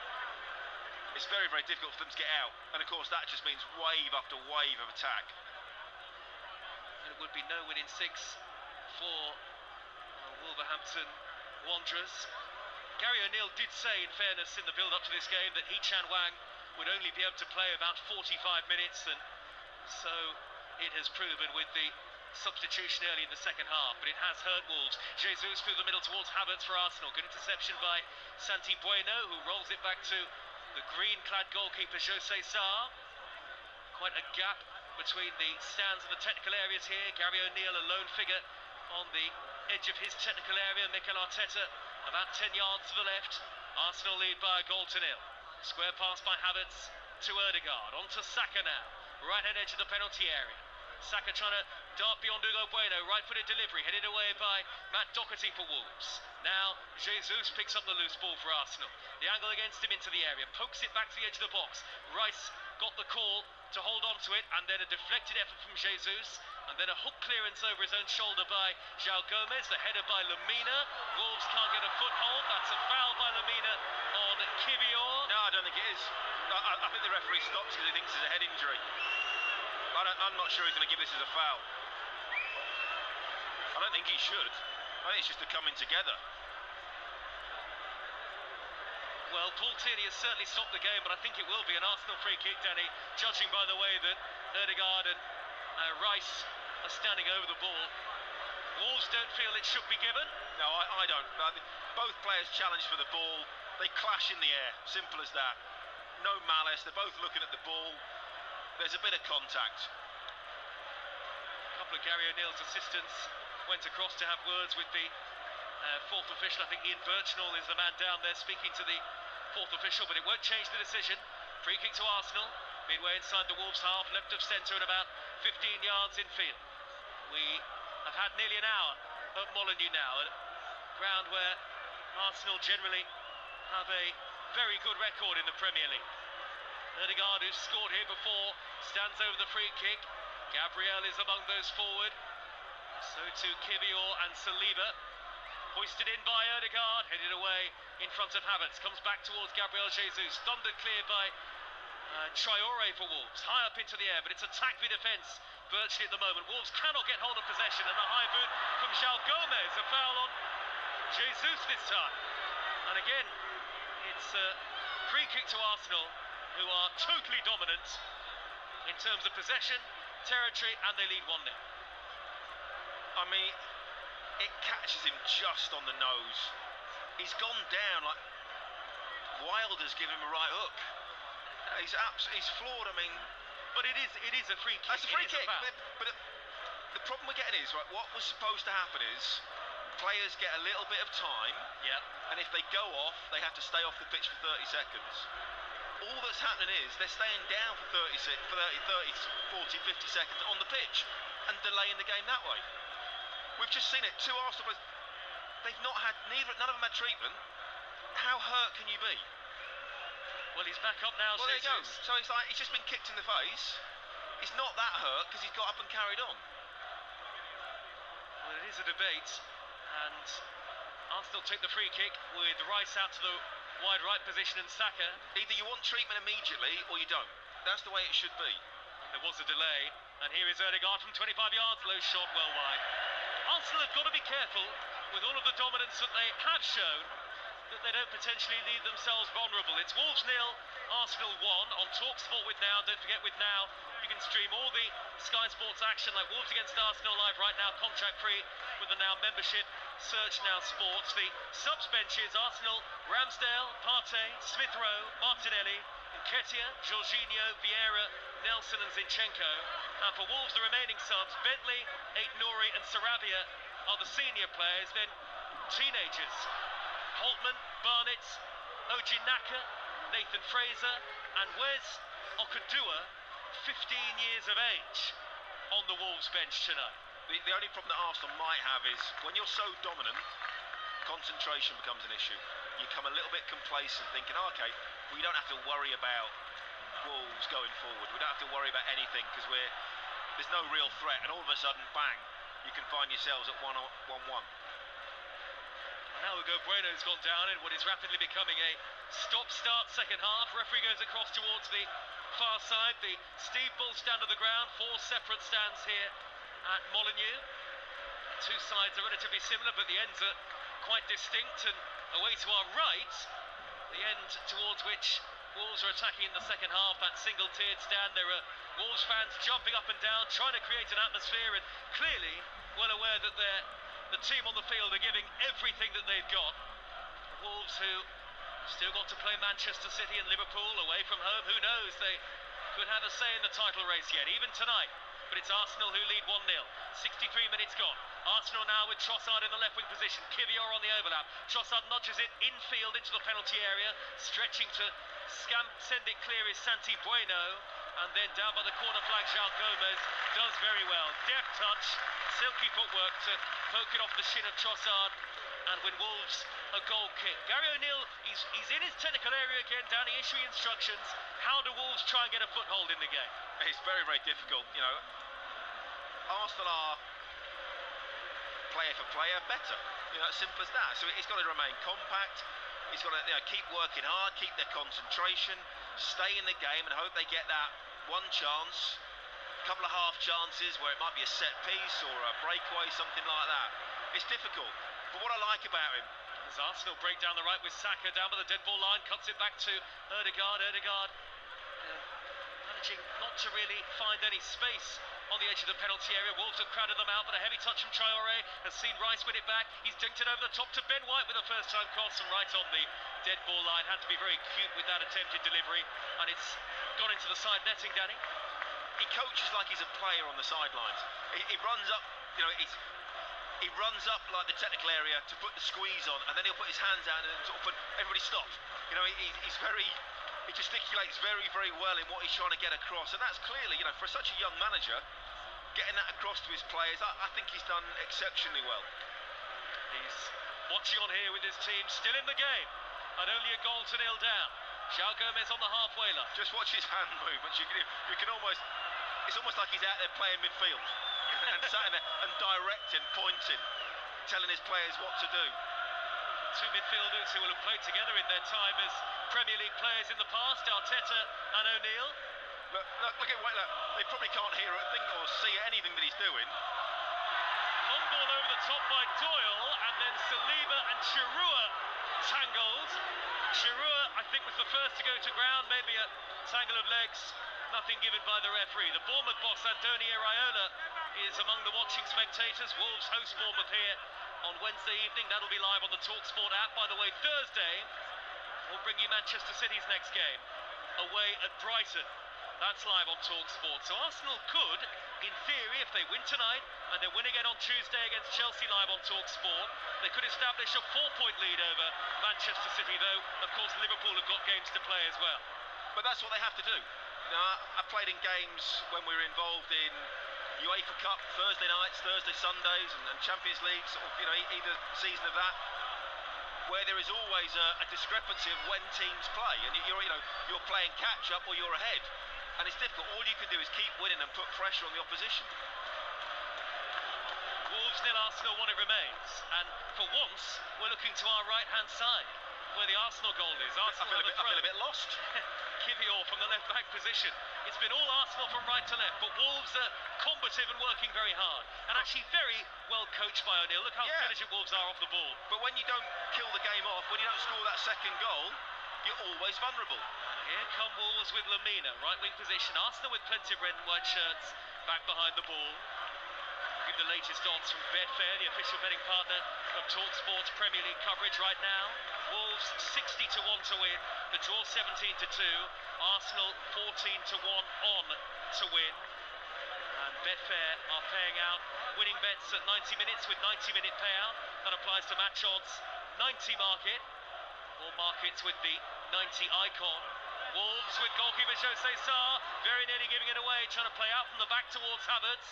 And luckily for him, Santi Bueno, who's been excellent, came across to sweep it clear. Santi Bueno, who was in the Barcelona academy but never played a senior game for them. And now Wolves have needlessly conceded a throw inside their own half of the field, deep inside their own half, and in an attacking position for Arsenal. I wonder whether Wolves are going to think about bringing on Ryan Aït-Nouri shortly. He's warming up, and Arsenal have got 3 warming up on the near side. Havertz touches the ball back to Trossard, edge of the penalty area. He twists, he turns, he lays it off to Declan Rice. Back wide to Jesus. Neat, intricate football. Havertz with a heavy cross. Left footed to the back post, and not even White can reach it. It's retrieved by Traore after all of that rather refined build-up from Arsenal. Too much on the cross from Havertz. That's exactly what it is, refined. And they're trying to score the perfect goal. Yeah. Again, very like we see Manchester City do from time to time. And, you know, if it's not perfect, you don't score. And when the defence is absolutely packed, like we saw Real Madrid do to Manchester City, it doesn't matter how many half chances you create, how much possession you have. If you're not perfect, you don't score those goals, and that can be very, very difficult. We're quickly into the final quarter of the game. 68.5 minutes. Wolves 0, Arsenal 1 it remains. Leandro Trossard with the goal at the very end of normal time in the first half. In off the woodwork to give Arsenal the lead. Wolves have threatened once seriously, but it was 0-0. João Gomez forced a great save out of Ryan. A reminder of Faye's charity bet builder. That's for Arsenal to win, both teams to score, and Saka to score at any time. If that comes off, winnings will go to the Bobby Moore Fund. Here come Wolves now with João Gomez, 10 yards into Arsenal territory. Up the middle without any great conviction, but he's laid it square to the left. Hugo Bueno now for Wolves, 10 yards from the corner of the area. Couple of step-overs, drives in the cross. Blocked off by White. Arsenal can't clear it. Over his shoulder from Chirua. Gathered by David Raya on the edge of the 6-yard area. And that's all thanks, by the way, the bet builder to Betfair. 18+, beGambleAware.org. You can just feel that the Wolves fans still believe. But here come Arsenal with Gabriel Jesus. Halfway line, back to goal, right in front of mikel Arteta. Shrugged aside by Kilman. No free kick given. I've played in games like this. You know, and you get to the point you say, stay in the game. Do not go 2-0 down. You know, let's not it be over. Give yourselves a chance. Even if you're hanging on for dear life, making blocks, clearances, no matter what it might be. Stay in the game and you'll get that. You will get a chance at some point, whether you can take it or not. 3 without a win for Arsenal. And 5 without a win for Wolves in all competitions. But they've only failed to score in one of their last 26 home games in all competitions. So at Molineux, generally they find the back of the net. Kilman, inside right channel pass, slider or ball to Lamina. Lamina cuts inside, Gabriel shoots! Gathered by Raya at the near post. It was a rasping left-footed drive, but not enough behind it to seriously test Arsenal's goalkeeper. And Raya with a brilliant clearance. Floated over the halfway line down the right to Saka. Arsenal have got men streaming forward now in red and white. Saka to the edge of the area, and here's Ben White. He's clear! White is denied by Jose Sarr. And the offside flag belatedly goes up anyway. Ben White, who did miss key chances, or a key chance in the first leg in the Champions League against Bayern, denied by Sarr, but it wouldn't have counted anyway. And here comes Gabriel Martinelli to replace Trossard for Arsenal. To be fair, that's why he's a fullback. Fullbacks aren't meant to score goals like that. Would you know, Danny? Oh, without a shadow of a doubt, I would, yes. There's a reason you're a defender. Former right back, Danny Mills. There's a reason you're a defender, because you're not good enough to be a centre forward or an attacker. We'd all love to be scoring goals all the time, but actually we're not. We're better at doing something else, or not as good as other people. Well, off goes Trossard for Martinelli. A straight swap, of course, for Arsenal. And Wolves, who are having to manage fitness of key players, they are going to get a more forward-thinking player on shortly, Sarabia. And I think they'll bring on Aït-Nouri as well. So that will bring some seniority to the Wolves ranks with less than 19 minutes of normal time to go. Wolves 0, Arsenal 1. Arsenal are top of the Premier League as it stands, albeit they played a game more than Manchester City and Liverpool. Arsenal 74 points from 33 as it stands. Man City 73 from 32. Liverpool 71 from 32. Liverpool away at Fulham tomorrow. Manchester City back in Premier League action on Thursday at Brighton and Hove Albion. That's live on TalkSport. Here is Lamina looking to tear down the near side, the right for Wolves. Back it goes to Doherty. Crossfield right to left. Hugo Bueno.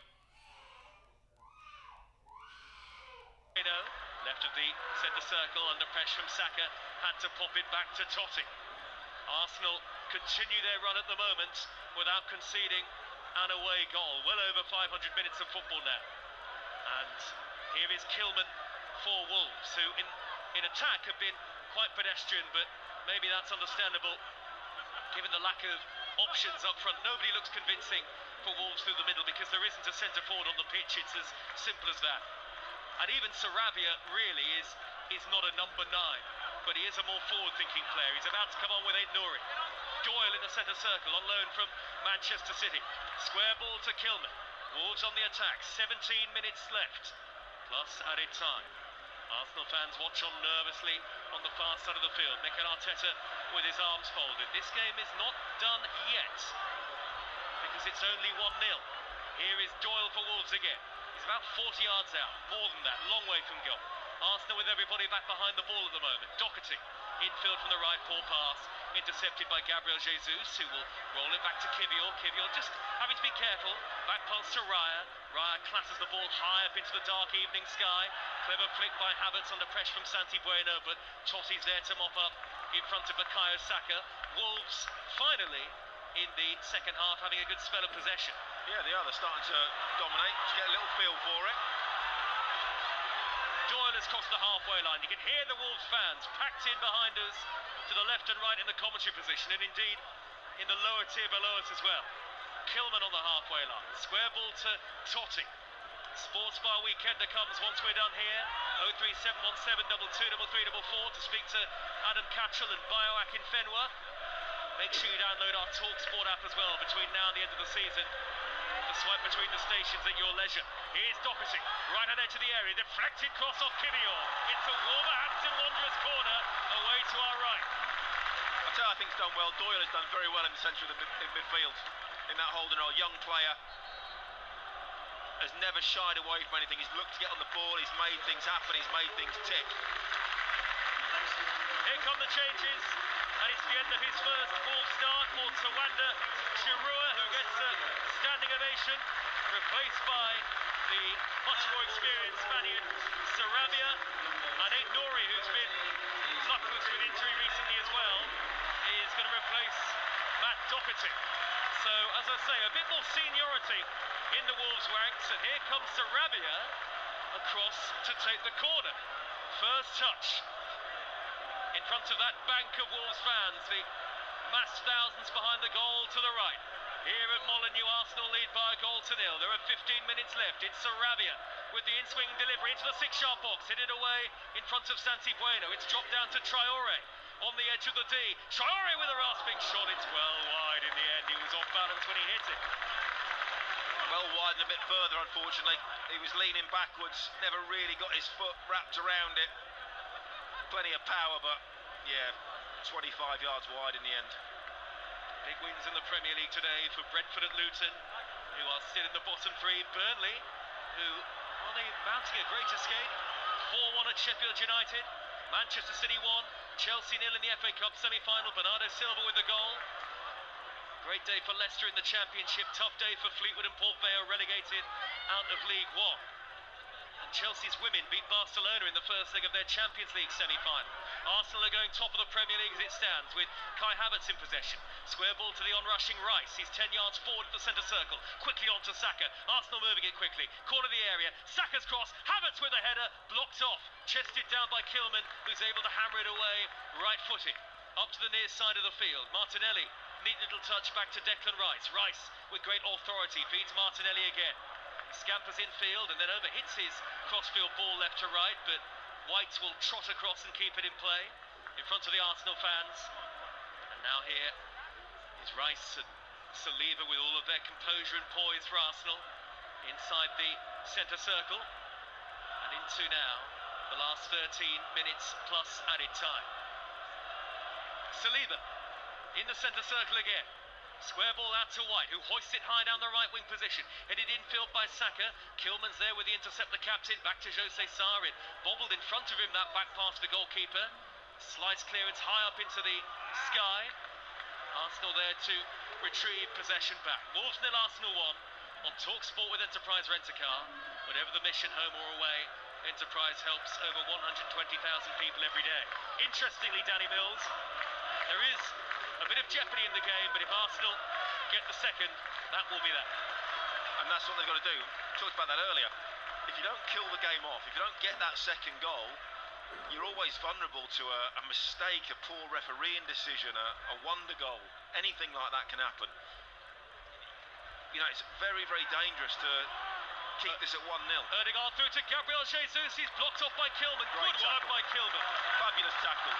Read it brilliantly. Just as Jesus was about to shoot. And now Doyle over the halfway down on the counter for Wolves. He feeds Lemina. Lemina is 35 yards from goal, dead centre. On now to João Gomes. Sarabia's in the middle. Tommy Doyle will swing in the cross too close to Raya, who gathers inside the 6-yard box. Well, that Wolves attack even had our West Brom supporting producer a little excited for a second there. It's a really good move. It comes out to Doyle. And he's cross lacks conviction, and in the end he just sort of like stabs it into Raya. Yeah, I think he's thinking about shooting or crossing it, and in the end does neither, and it's very, very comfortable for Raya. Does sum up Wolves on the attack today, though. We mustn't forget the super save that Raya made in the first half to deny João Gomes.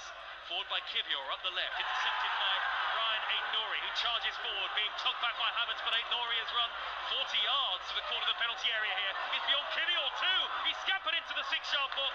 In the end, his touch was a little too heavy. Gabriel shepherded it behind.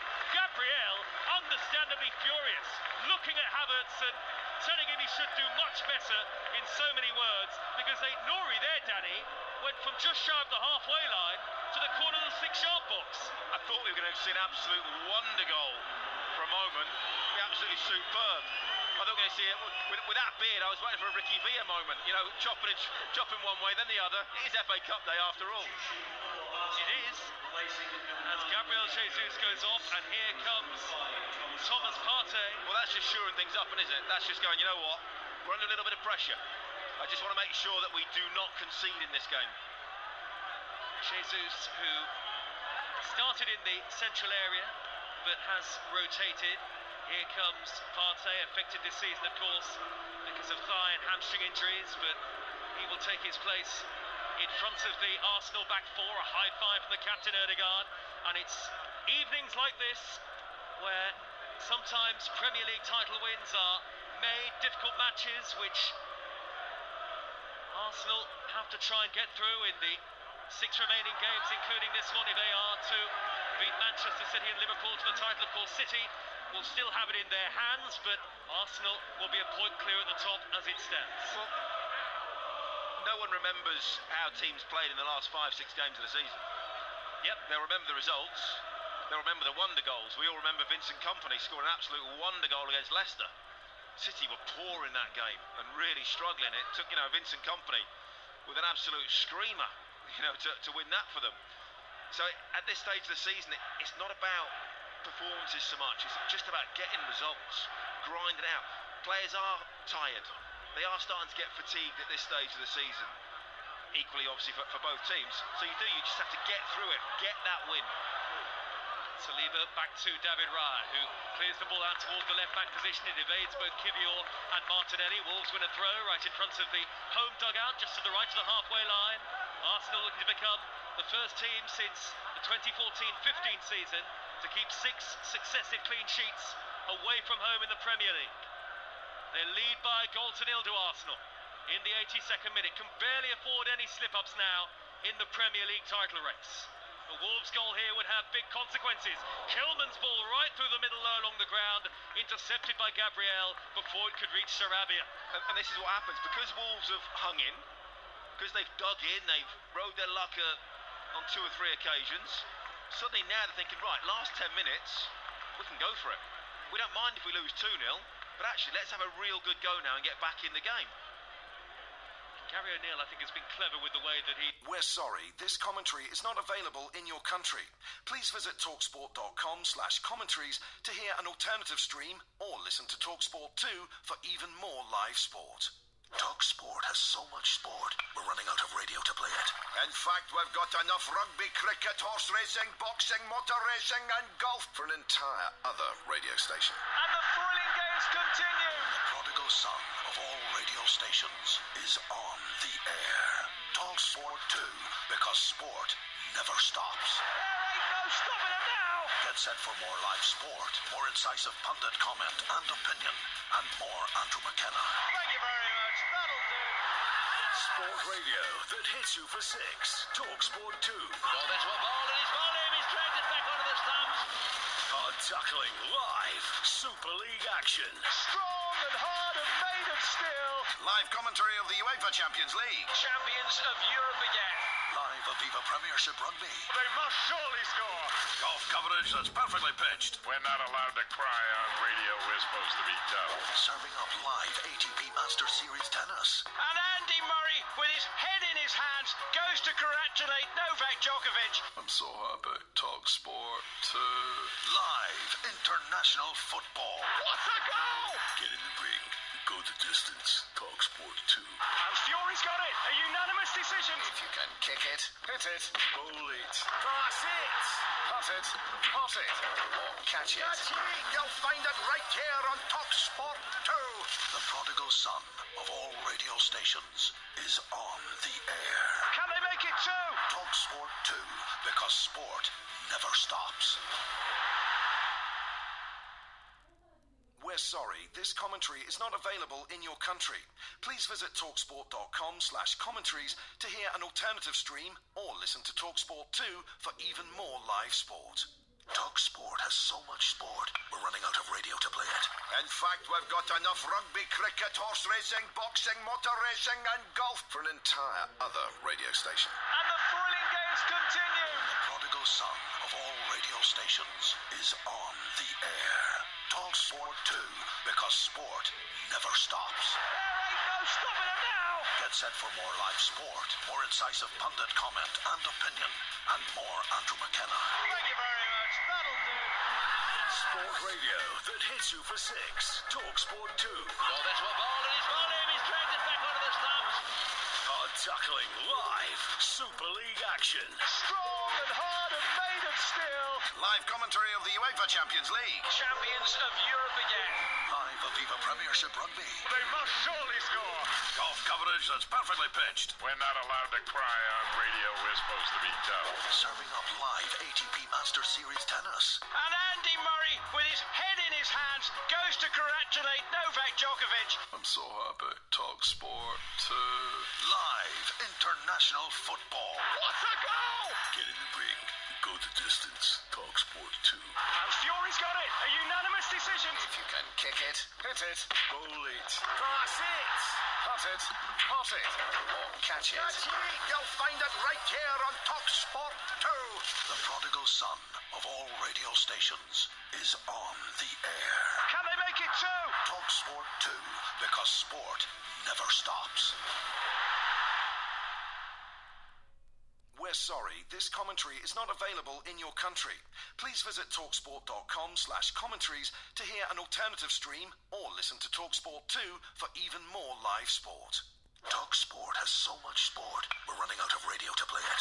In fact, we've got enough rugby, cricket, horse racing, boxing, motor racing and golf For an entire other radio station. And the thrilling games continue. The prodigal son of all radio stations is on the air. Talk Sport 2, because sport never stops. There ain't no stopping it now. Get set for more live sport, more incisive pundit comment and opinion, and more Andrew McKenna. Thank you very much. That'll do.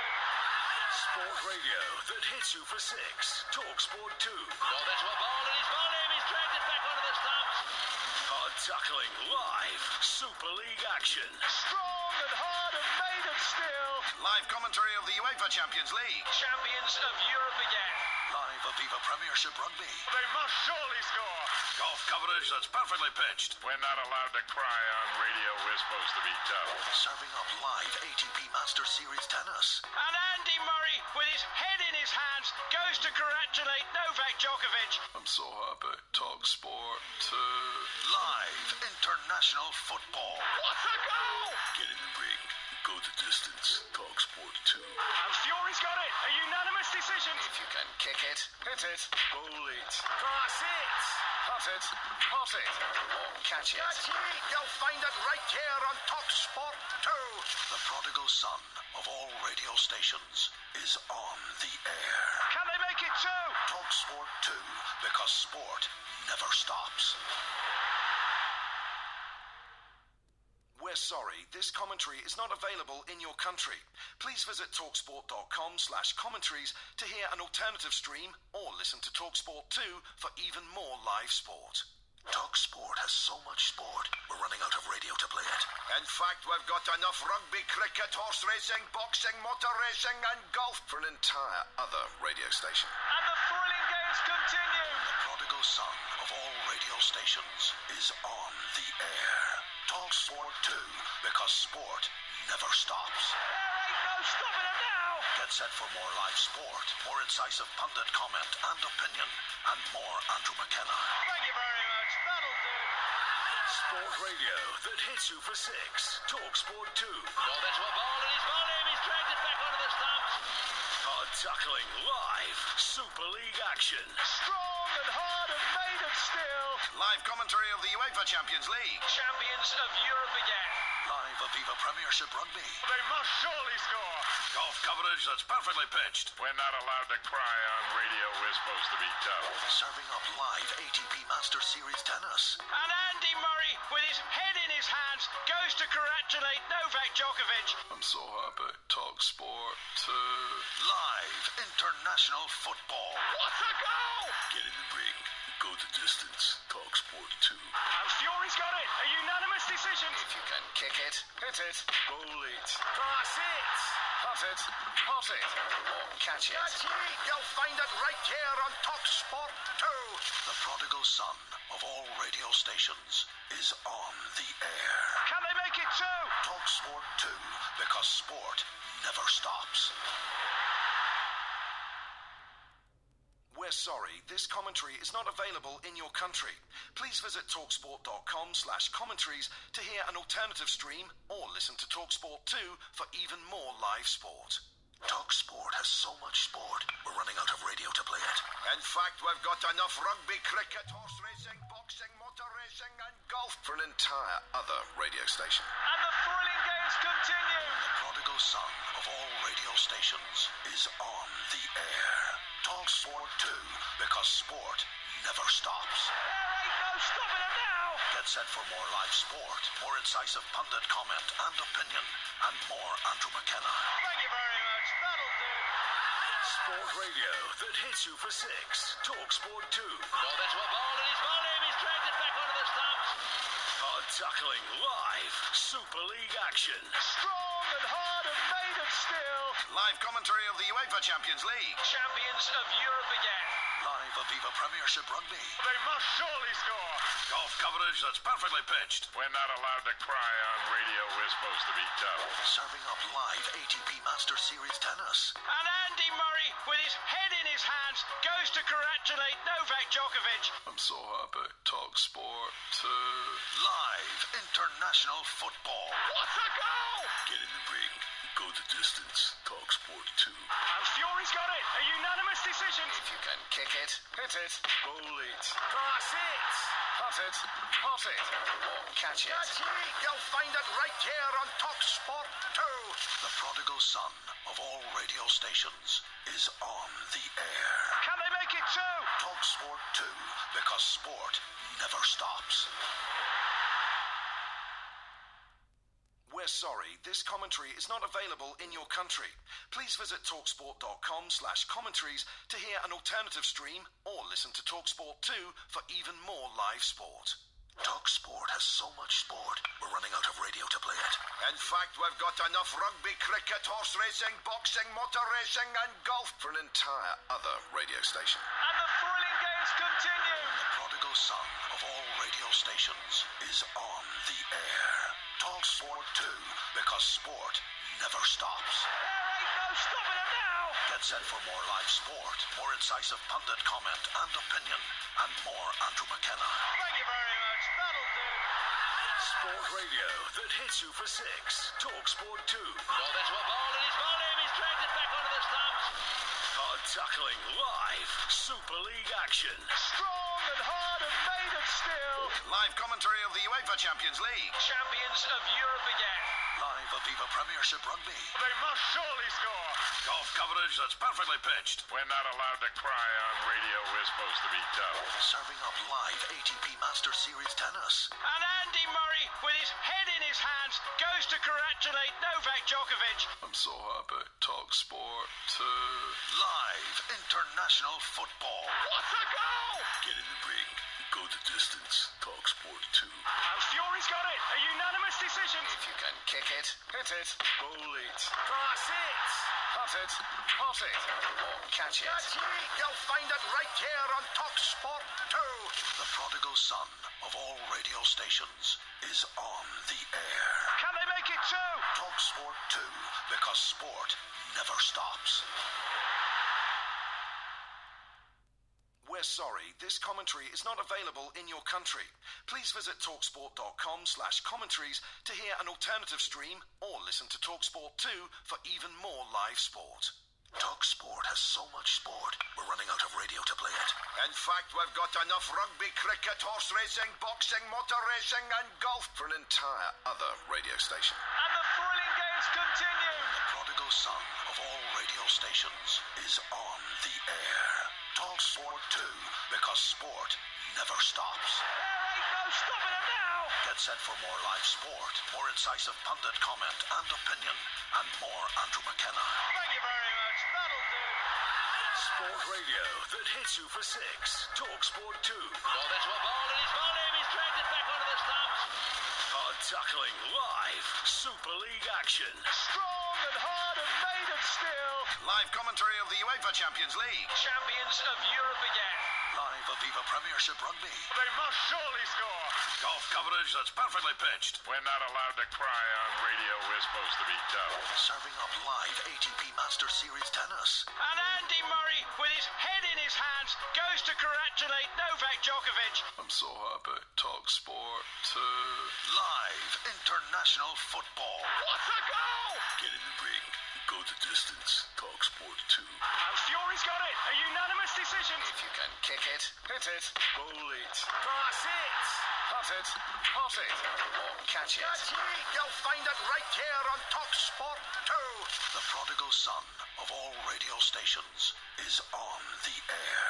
Can they make it two? Talk Sport 2, because sport never stops. We're sorry, this commentary is not available in your country. Please visit talksport.com/commentaries to hear an alternative stream or listen to TalkSport 2 for even more live sport. TalkSport has so much sport, we're running out of radio to play it. In fact, we've got enough rugby, cricket, horse racing, boxing, motor racing and golf For an entire other radio station. And the thrilling games continue. The prodigal son of all radio stations is on the air. Talk Sport 2, because sport never stops. There ain't no stopping them now. Get set for more live sport, more incisive pundit comment and opinion, and more Andrew McKenna. Thank you very much. That'll do. Sport radio that hits you for 6. Talk Sport 2. Well, that's what ball and he's bowled him. He's dragged it back onto the stumps. Hard tackling live. Super League action. Strong and hard and made of steel. Live commentary of the UEFA Champions League. Champions of Europe again. Live Aviva Premiership Rugby. They must surely score. Golf coverage that's perfectly pitched. We're not allowed to cry on radio. We're supposed to be tough. Serving up live ATP Master Series tennis. And Andy Murray, with his head in his hands, goes to congratulate Novak Djokovic. I'm so happy. Talk Sport 2. Live international football. What a goal! Get in the ring. Go the distance. Talk Sport 2. And Fury's got it. A unanimous decision. If you can kick it, hit it, bowl it, Pass it. hot it, hot it, or catch it. You'll find it right here on Talk Sport 2. The prodigal son of all radio stations is on the air. Can they make it two? Talk Sport 2, because sport never stops. We're sorry, this commentary is not available in your country. Please visit talksport.com/commentaries to hear an alternative stream or listen to TalkSport 2 for even more live sport. TalkSport has so much sport, we're running out of radio to play it. In fact, we've got enough rugby, cricket, horse racing, boxing, motor racing and golf For an entire other radio station. And the thrilling games continue. The prodigal son of all radio stations is on the air. Talk Sport 2, because sport never stops. There ain't no stopping them now. Get set for more live sport, more incisive pundit comment and opinion, and more Andrew McKenna. Thank you very much. That'll do. Sport radio that hits you for 6. Talk Sport 2. Well, that's what ball and he's bowled him. He's dragged it back onto the stumps. Hard tackling live. Super League action. Strong and hard and made of steel. live commentary of the UEFA Champions League. Champions of Europe again. Live Aviva Premiership Rugby. They must surely score. Golf coverage that's perfectly pitched. We're not allowed to cry on radio. We're supposed to be tough. Serving up live ATP Master Series tennis. And Andy Murray, with his head in his hands, goes to congratulate Novak Djokovic. I'm so happy. Talk Sport 2. Live international football. What a goal! Get in the ring. Go the distance. Talk Sport 2. And Fury's got it. A unanimous decision. If you can kick it, hit it, bowl it, Pass it. hot it, hot it, or catch it. You'll find it right here on Talk Sport 2. The prodigal son of all radio stations is on the air. Can they make it two? Talk Sport 2, because sport never stops. We're sorry, this commentary is not available in your country. Please visit talksport.com/commentaries to hear an alternative stream or listen to TalkSport 2 for even more live sport. TalkSport has so much sport, we're running out of radio to play it. In fact, we've got enough rugby, cricket, horse racing, boxing, motor racing and golf For an entire other radio station. And the thrilling games continue. The prodigal son of all radio stations is on the air. Talk Sport 2, because sport never stops. There ain't no stopping them now. Get set for more live sport, more incisive pundit comment and opinion, and more Andrew McKenna. Thank you very much. That'll do. Sport radio that hits you for 6. Talk Sport 2. Oh, that's what ball and he's bowled him. He's dragged it back onto the stumps. Hard tackling live. Super League action. Strong and hard and made of steel. Live commentary of the UEFA Champions League. Champions of Europe again. Live Aviva Premiership Rugby. They must surely score. Golf coverage that's perfectly pitched. We're not allowed to cry on radio. We're supposed to be tough. Serving up live ATP Master Series tennis. And Andy Murray, with his head in his hands, goes to congratulate Novak Djokovic. I'm so happy. Talk Sport 2. Live international football. What a goal! Get in the ring. Go the distance. Talk Sport 2. And Fury's got it. A unanimous decision. If you can kick it, hit it, bowl it, Cross it. hot it, hot it, or catch it. You'll find it right here on Talk Sport 2. The prodigal son of all radio stations is on the air. Can they make it two? Talk Sport 2, because sport never stops. We're sorry, this commentary is not available in your country. Please visit talksport.com/commentaries to hear an alternative stream or listen to TalkSport 2 for even more live sport.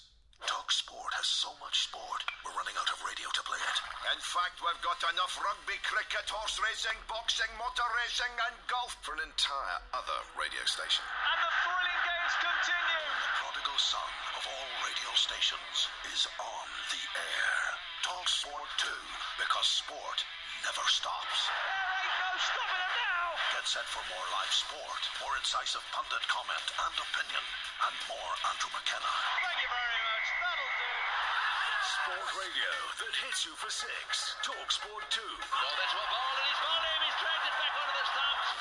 Hard tackling live. Super League action. Strong and hard and made of steel. Live commentary of the UEFA Champions League. Champions of Europe again. Live Aviva Premiership Rugby. They must surely score. Golf coverage that's perfectly pitched. We're not allowed to cry on radio. We're supposed to be tough. Serving up live ATP Master Series tennis. And Andy Murray, with his head in his hands, goes to congratulate Novak Djokovic. I'm so happy. Talk Sport 2. Live international football. What a goal! Get in the ring. Go the distance. Talk Sport 2. And Fury's got it. A unanimous decision. If you can kick it, hit it, bowl it, Cross it. hot it, hot it, or catch it. You'll find it right here on Talk Sport 2. The prodigal son of all radio stations is on the air. Can they make it two? Talk Sport 2, because sport never stops. We're sorry, this commentary is not available in your country. Please visit talksport.com/commentaries to hear an alternative stream or listen to TalkSport 2 for even more live sport. Talk Sport has so much sport, we're running out of radio to play it. In fact, we've got enough rugby, cricket, horse racing, boxing, motor racing and golf For an entire other radio station. And the thrilling games continue. The prodigal son of all radio stations is on the air. Talk Sport 2, because sport never stops. There ain't no stopping it now. Get set for more live sport, more incisive pundit comment and opinion, and more Andrew McKenna. Thank you very much. That'll do. Sport radio that hits you for 6. Talk Sport 2. Oh, that's what ball and he's bowled him. He's dragged it back onto the stumps. Hard tackling live. Super League action. Strong and hard and made of steel. Live commentary of the UEFA Champions League. Champions of Europe again. Live Aviva Premiership Rugby. They must surely score. Golf coverage that's perfectly pitched. We're not allowed to cry on radio. We're supposed to be tough. Serving up live ATP Master Series tennis. And Andy Murray, with his head in his hands, goes to congratulate Novak Djokovic. I'm so happy. Talk Sport 2. Live international football. What a goal! Get in the ring. Go the distance. Talk Sport 2. And Fury's got it. A unanimous decision. If you can kick it, hit it, bowl it, Cross it. hot it, hot it, or catch it. You'll find it right here on Talk Sport 2.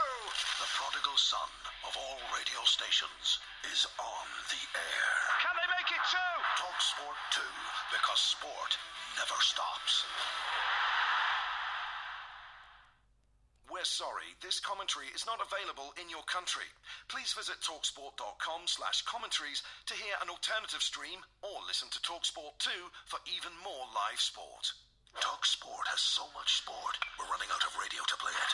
In fact, we've got enough rugby, cricket, horse racing, boxing, motor racing and golf For an entire other radio station. And the thrilling games continue. The prodigal son of all radio stations is on the air. TalkSport 2, because sport never stops. There ain't no stopping it now. Get set for more live sport, more incisive pundit comment and opinion, and more Andrew McKenna. Thank you very much. That'll do. Sport radio that hits you for six. TalkSport 2. Well, that's what ball and he's bowled him. He's dragged it back onto the stumps. Hard tackling live. Super League action. Strong and hard and made of steel.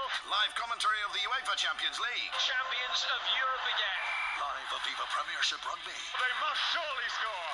Golf coverage that's perfectly pitched. We're not allowed to cry on radio. We're supposed to be tough. Serving up live ATP Masters Series tennis. And Andy Murray, with his head in his hands, goes to congratulate Novak Djokovic. I'm so happy. TalkSport 2. Live international football. What a goal! Get in the ring.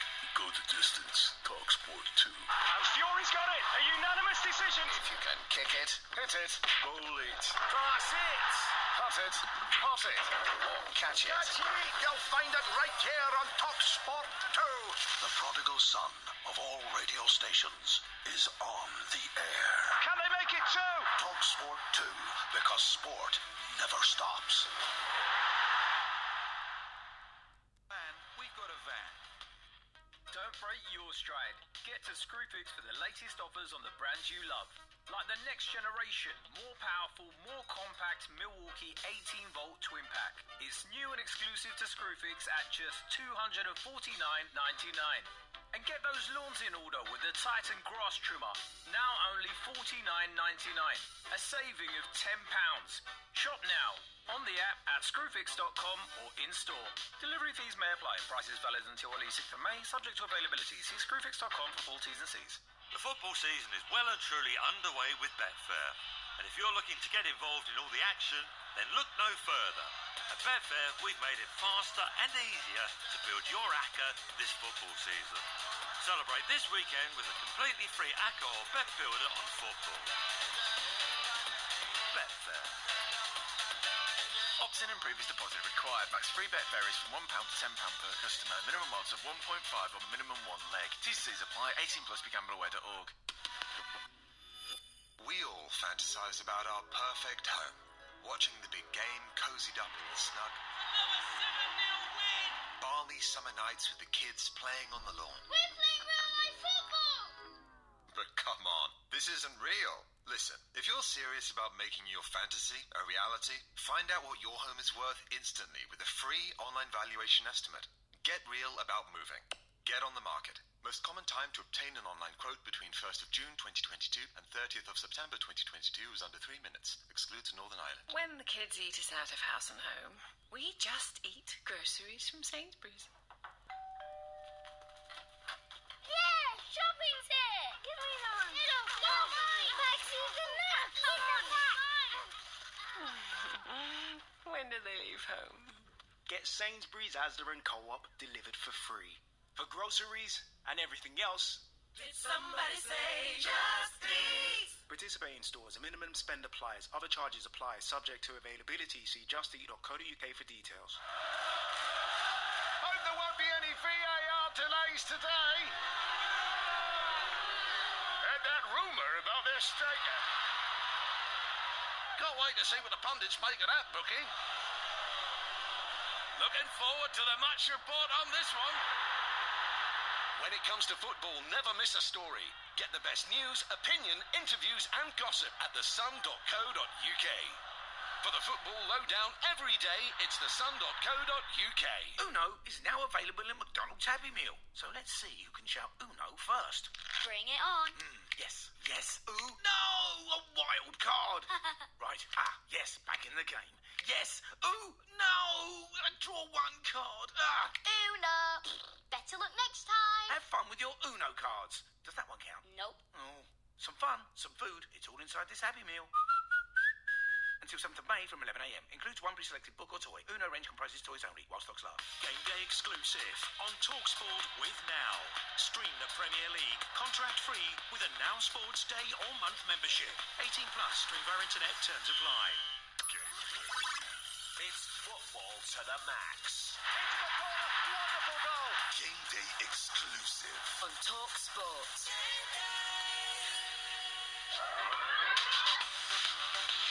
What a day we've had across the TalkSport network. Got it down brilliantly by Jamie Vardy. And Vardy scores the goal, which takes Leicester a long way back to the Premier League. Leicester City 2, West Bromwich Albion 1. Chelsea rain on the Spanish parade. Full time here, Barcelona 0, Chelsea 1. Palmer checks onto his right and scores a brilliant goal back for Sheffield United. Luton 1, Brentford 5. The narrative beforehand was if Luton won, they could climb out of the bottom three.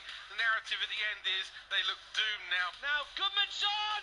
Oh, within 10 seconds of coming on, he's got a fourth for Burnley. They've now put 9 goals past Sheffield United this season to push the Blades closer to the drop. De Bruyne pulls it through the area. Bernardo Silva is at the back post, and he doesn't miss this time. But Manchester City have bounced back from shootout shot to knock Chelsea out of the FA Cup. Odegaard again scores. The captain finishes it off, and Arsenal are back on top of the Premier League table, and there really is life in the Premier League title race yet, and they lead at Wolves by 2 goals to 0. You feel like it's going to go down right to the wire. This is Game Day exclusive on TalkSport. Faker Others and former England defender Danny Mills with you on this Saturday evening. It has been another cracking day across the TalkSport network with wall-to-wall commentaries for you, and you can discuss all the action you've heard or maybe seen if you've been to a game today, because following us from 10 o'clock, it's the Sports Bar Weekender with Adam Cattrall and Adebayo Akinfenwa. 03717 223344 is the number if you want to get yourself involved. So much coming up, including Devin Haney versus Ryan Garcia. That's a must listen on TalkSport in the early hours of this morning. Live boxing taking place right now as well over on the TalkSport Boxing YouTube channel. It's GBM's Coming of Age card, which features Hughie Fury's comeback and Shaquille Thompson's fight for the vacant European and global middleweight titles. And in the morning from 4 a.m, Adam Smith and Spencer Oliver bring you live commentary of Devin Haney versus Ryan Garcia for the WBC World Super Lightweight crown. It's an absolute mega fight, and it's over in Brooklyn in New York. Don't forget you can stay across all the action this weekend on the TalkSport network and the TalkSport Boxing YouTube channel. Right, earlier on TalkSport, the first FA Cup semi-final of the weekend saw Manchester City beat Chelsea by 1-0. Bernardo Silva with the only goal of the game in the 84th minute. That was not even half the story, though. You'll hear from a very frustrated Mauricio Pochettino in a moment, but first, here's the Manchester City boss Pep Guardiola, who's proud of his players after what he says has been a draining week. Game was tight. Chelsea had incredible chances in transitions. We had to control well because we make a lot of easy balls loose because for our tired, because some players make an incredible effort. What they had done today is one of the greatest things I've ever seen in a group of players, because 120 minutes at Madrid, no physicality, emotionally. The day after recovery, yesterday in the morning, just say hi, nothing, you can prepare absolutely anything, 4 hours to arrive since Manchester to here and play the game in these conditions.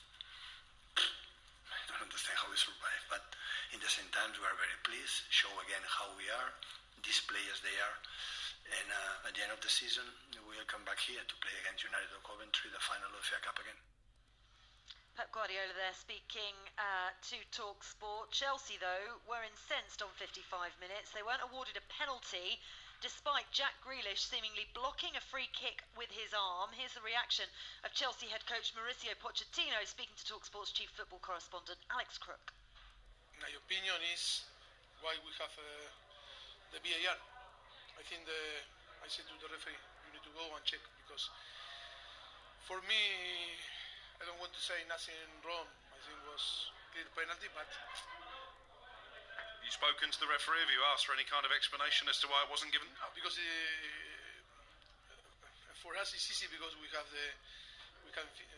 the view and have the repetition, on the laptop in the bench. But I think for him was only listen, the VAR and listen the advisors and the decision. That for me is not fair to say nothing about the referee. Some big chances for Nicholas Jackson in particular. Do you feel if one of those had have gone in, it would have been a different outcome? Yeah, but the thing is, yes, today was not clinical enough in front of the goal. But in the same time, he created too many chances and he was really good. His performance was really good. And of course, I think we feel all disappointed because we were so close to go through to the final.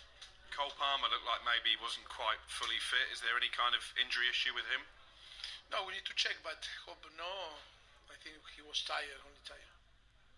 Well, a lot of players are tired this time of the season, aren't they? But he didn't quite look at his best, Cole Palmer. Mauricio Pochettino there on that potential penalty for his side, and the performance of Nicholas Jackson, who missed a host of big chances, 3 that arguably he could and should have put away. Danny, listen, your former side, Manchester City, we know what they can do, and Bernardo Silva, one of those players that when you need a little bit of special and somebody just to dig you out of a game you're not necessarily in control of, they can do that, which is exactly what they did. But Chelsea will be really disappointed because they had that tie in their hands. Well, they had chances.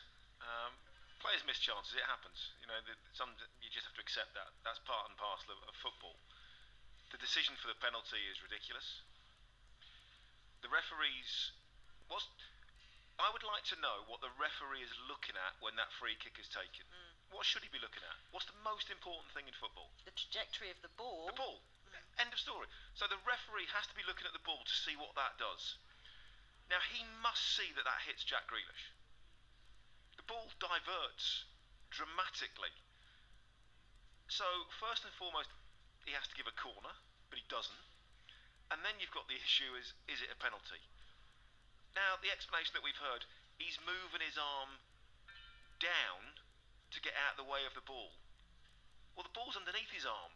So if he was going to move his arm to get out of the way of it, he'd put his arm up in the air, wouldn't he? So that's ridiculous. How VAR have looked at that and thought it's not a penalty, I've absolutely no idea. Again, we'll come out, Howard Webb will come out, there'll be all because of this, that and the other, and the sun was yellow and the grass was green and the sky was blue, and okay, we're sorry, we move on. It's not acceptable in big games like that. It's a really, really poor decision. Yes, you can look at Chelsea, they should have had other decisions, they should have scored chances, but when there's a penalty should be given, it should be given, simple as that. By the way, I agree with Howard Webb coming out and being really honest about these things. I think it's really important that he's being open and transparent when they make mistakes. If they've made a mistake in this circumstance, neither you or I are professional referees, so we don't need to be. We're refereeing and we also weren't at the game. No, we've seen the replays, and I agree with you. It looks like a stonewall penalty. But when they say Jack Grealish was moving his hand down towards his body, and therefore not trying to make his person bigger and not moving it, but he's moved his hand towards the ball, and his hand was out in the first place. Exactly. So it's like a goalkeeper's got his hands up in the air and moves it by his side to make a save. You're moving it towards the ball. Well, I think I tell you what, we all do agree on, regardless of whether you got VAR or not, that the handball law is bonkers. Well, correct. And that's IFAB, not PGMOL. But this is what 1997 FA Cup winner with Chelsea, Scott Minto, who was part of our team at Wembley today, had to say about it. He also couldn't believe the decision that Michael Oliver and VAR's John Brooks and Simon Bennett came to. The one with Jack Grealish with the handball, how can VAR not see it? I just don't get it. And again, in a game of fine margins where City are being brought down by what happened on Wednesday, and Chelsea, after what happened on Monday, will feel that they can actually get past City and were the better side, but just they're creating chances but not able to stick the ball in the back of the net. I don't want to go down that route of blaming officials, really, because a referee can make mistakes. And look, you're not for VAR, I am for VAR, but I'm for VAR and less is more. It's just the referee's in control of it. So I understand referees make mistakes, but the VAR should not make that mistake. Is it clear clear deflection, it's hit his arm, he's 10 yards away, it's a penalty. I mean, I think everybody that we've spoken to and has analysed the game so far, that I've seen anyway, I want to have a look at it again when I get home tonight. But it did seem like a Stonewall penalty. But Scott is right, Faye. Sorry to jump in, but he's right. The referee's made a mistake. Michael Oliver has made a mistake, and he's not seen it hit his arm. He's not seen the deflection, it go out for a corner. That's why we've got VAR. That's what it's supposed to be there. And this is the problem. It's not. When we're talking about these situations, it's not often that we're actually having a go at the referee on the field. We're having a go, and I am having a go, at the VAR official. You're definitely having a go, Danny. But that's the difference. We can accept that referees miss things on the pitch. We can accept that they don't see everything, or they've just... something's been caught out the corner of their eye and they've missed a deflection or whatever it might be. But that's why we have VAR, and that's why they have untold angles and replays to look at. How the VAR official could look at that and think and say, it's not hit his hand, I do not know. No, exactly. It's very, very difficult. But he might miss the penalty, but give him the opportunity to actually take it. Well, and if it did hit his arm and it went behind... It's a corner, by the way. But listen, we'll find out tomorrow live on TalkSport who's going to be joining Manchester City in the final on the 25th of May. Will it be Manchester United, who were beaten by City in the showpiece last season, or Coventry City, who lost the Championship playoff final at Wembley a week earlier? And the narrative ahead of this game has been really dominated by a certain goal back in 1990. City manager Mark Robins has been in conversation with TalkSport's Ian Abrahams, and they of course got onto the subject of that goal back in the 90s, which legend has it actually saved Sir Alex Ferguson's job. Both of the games were played at Main Road, so those days there was no semi-final then at Wembley, but the first game at Wembley and the pitch at Main Road was really, really bad. On that day, we'd watched Crystal Palace beat Liverpool, and we went into a game against a really talented Oldham team managed by Joe Royle, and Oldham were really good attacking side. They had no fear whatsoever. They went into that game and gave everything that they could. And I remember giving the ball away on the halfway line, and he went through and scored the equaliser. We were 3-2 up, and then felt, oh no, I know what's coming. And for the 3-3 to go into a replay, and then to get an opportunity to get onto the pitch in extra time. I knew I needed to make amends for giving the ball away in that first game. And thankfully, Mickey Phelan gave me the ball. I had 3 touches and scored in the far corner, and the rest history. We got to that cup final again. Another replay. That was a 3-3, and then the second game was a 1-0. Lee Martin scored the winner, and that was the first trophy that Sir Alex had won at United after that time. And then again, the rest history. And you have always been termed as the man who saved his job, not because of the semi-final necessarily, but the goal at Forest. And we've spoken before about that, but is it true? How would I know? I think you got to listen. You were there and I wasn't. You got to listen to. The stories that came out afterwards, and it doesn't matter. It really doesn't matter what happened, what didn't happen, what was said, what wasn't said. It's all conjecture anyway. Really doesn't matter. Don't let the truth get in the way of a good story, Mark, I would say. Always. He's got a point though, hasn't he? He has. To be fair, he's quite... I think he's great, Mark. I used to clean Mark Robins' boots. Did you? When I was an apprentice at Norwich. I love that. He was a grumpy so-and-so. he really was. Done a brilliant job with Coventry. He was a fantastic striker. I think when he came to Norwich, I think he scored on his debut against Arsenal, I think, when he came to Norwich back in the day, back in the late 90s. But I think he has to be up there with one of the best managers in the country. When you look at what he's been through, what he's had to cope with, the restraints that he's had to deal with at times, the players that he's improved, I think he's done a superb job. And so many people have written him off in this semi-final already. Well, and he never gets... That's naive, isn't it? But whenever a decent job comes up, his name never gets mentioned. And I'm not talking about the City or the United job or this. Good Premier League jobs or high-end Championship jobs. It was a penalty kick away from being a Premier League manager. But why does he never ever get a mention of like what a great manager he would be? Yeah. I find that very, very strange. But yeah, going in, what a game for him tomorrow. Coventry got a chance. They've got a good team. You know, if they play to their maximum, they've got some good individuals, and as a team, they are very, very good. Defensively, maybe not convinced they'll keep a clean sheet. But then equally, I'm not sure United will keep a clean sheet either. No. They've got 4 games left to play in the Championship as well, and they're 9 points behind Norwich City, who are in that final playoff spot at the moment. Looks like a bit of a stretch for them to get into the playoffs for the second season in a row, but not beyond the realms of possibility, bearing in mind the way this Championship season has been going. Let's talk about Manchester United, though, because, in fact, before we discuss them, let's hear from their boss, Erik ten Hag. He was asked about the controversial decision, as if you've not heard about it this week, about scrapping FA Cup replays from the first round onwards. It's very sad for the British football culture, but I think also is inevitable.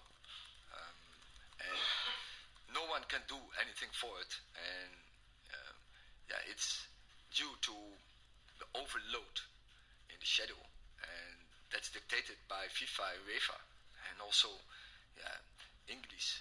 England is part of UEFA, but and we are a big competition, and we have a big influence and big impact in, I think, in FIFA and UEFA. But there are so many other countries, and they making the football schedule, and you see there is so much overload on the players. We talk this issue so often, and anywhere it has to stop. As I said, I feel really sorry, really sad for the clubs in England football. Well, first of all, Erik, I didn't realise that FIFA and UEFA were in charge of pre-season friendlies and trips abroad for special money-making games at the end of the season. It's a rubbish decision, Faye. In so many reasons, it's a disappointing. We've only got 2 minutes to talk about it. It is absolutely shocking. Why from round 1? Round 1, I know. That makes no sense. Premier League teams come in at round 3. Yeah, who have they actually spoken to about this? If you're going to do that, let's say you did it from round 3, say, okay, fine. The team whoever is lowest in the table at that time gets the choice whether they want to play home or away.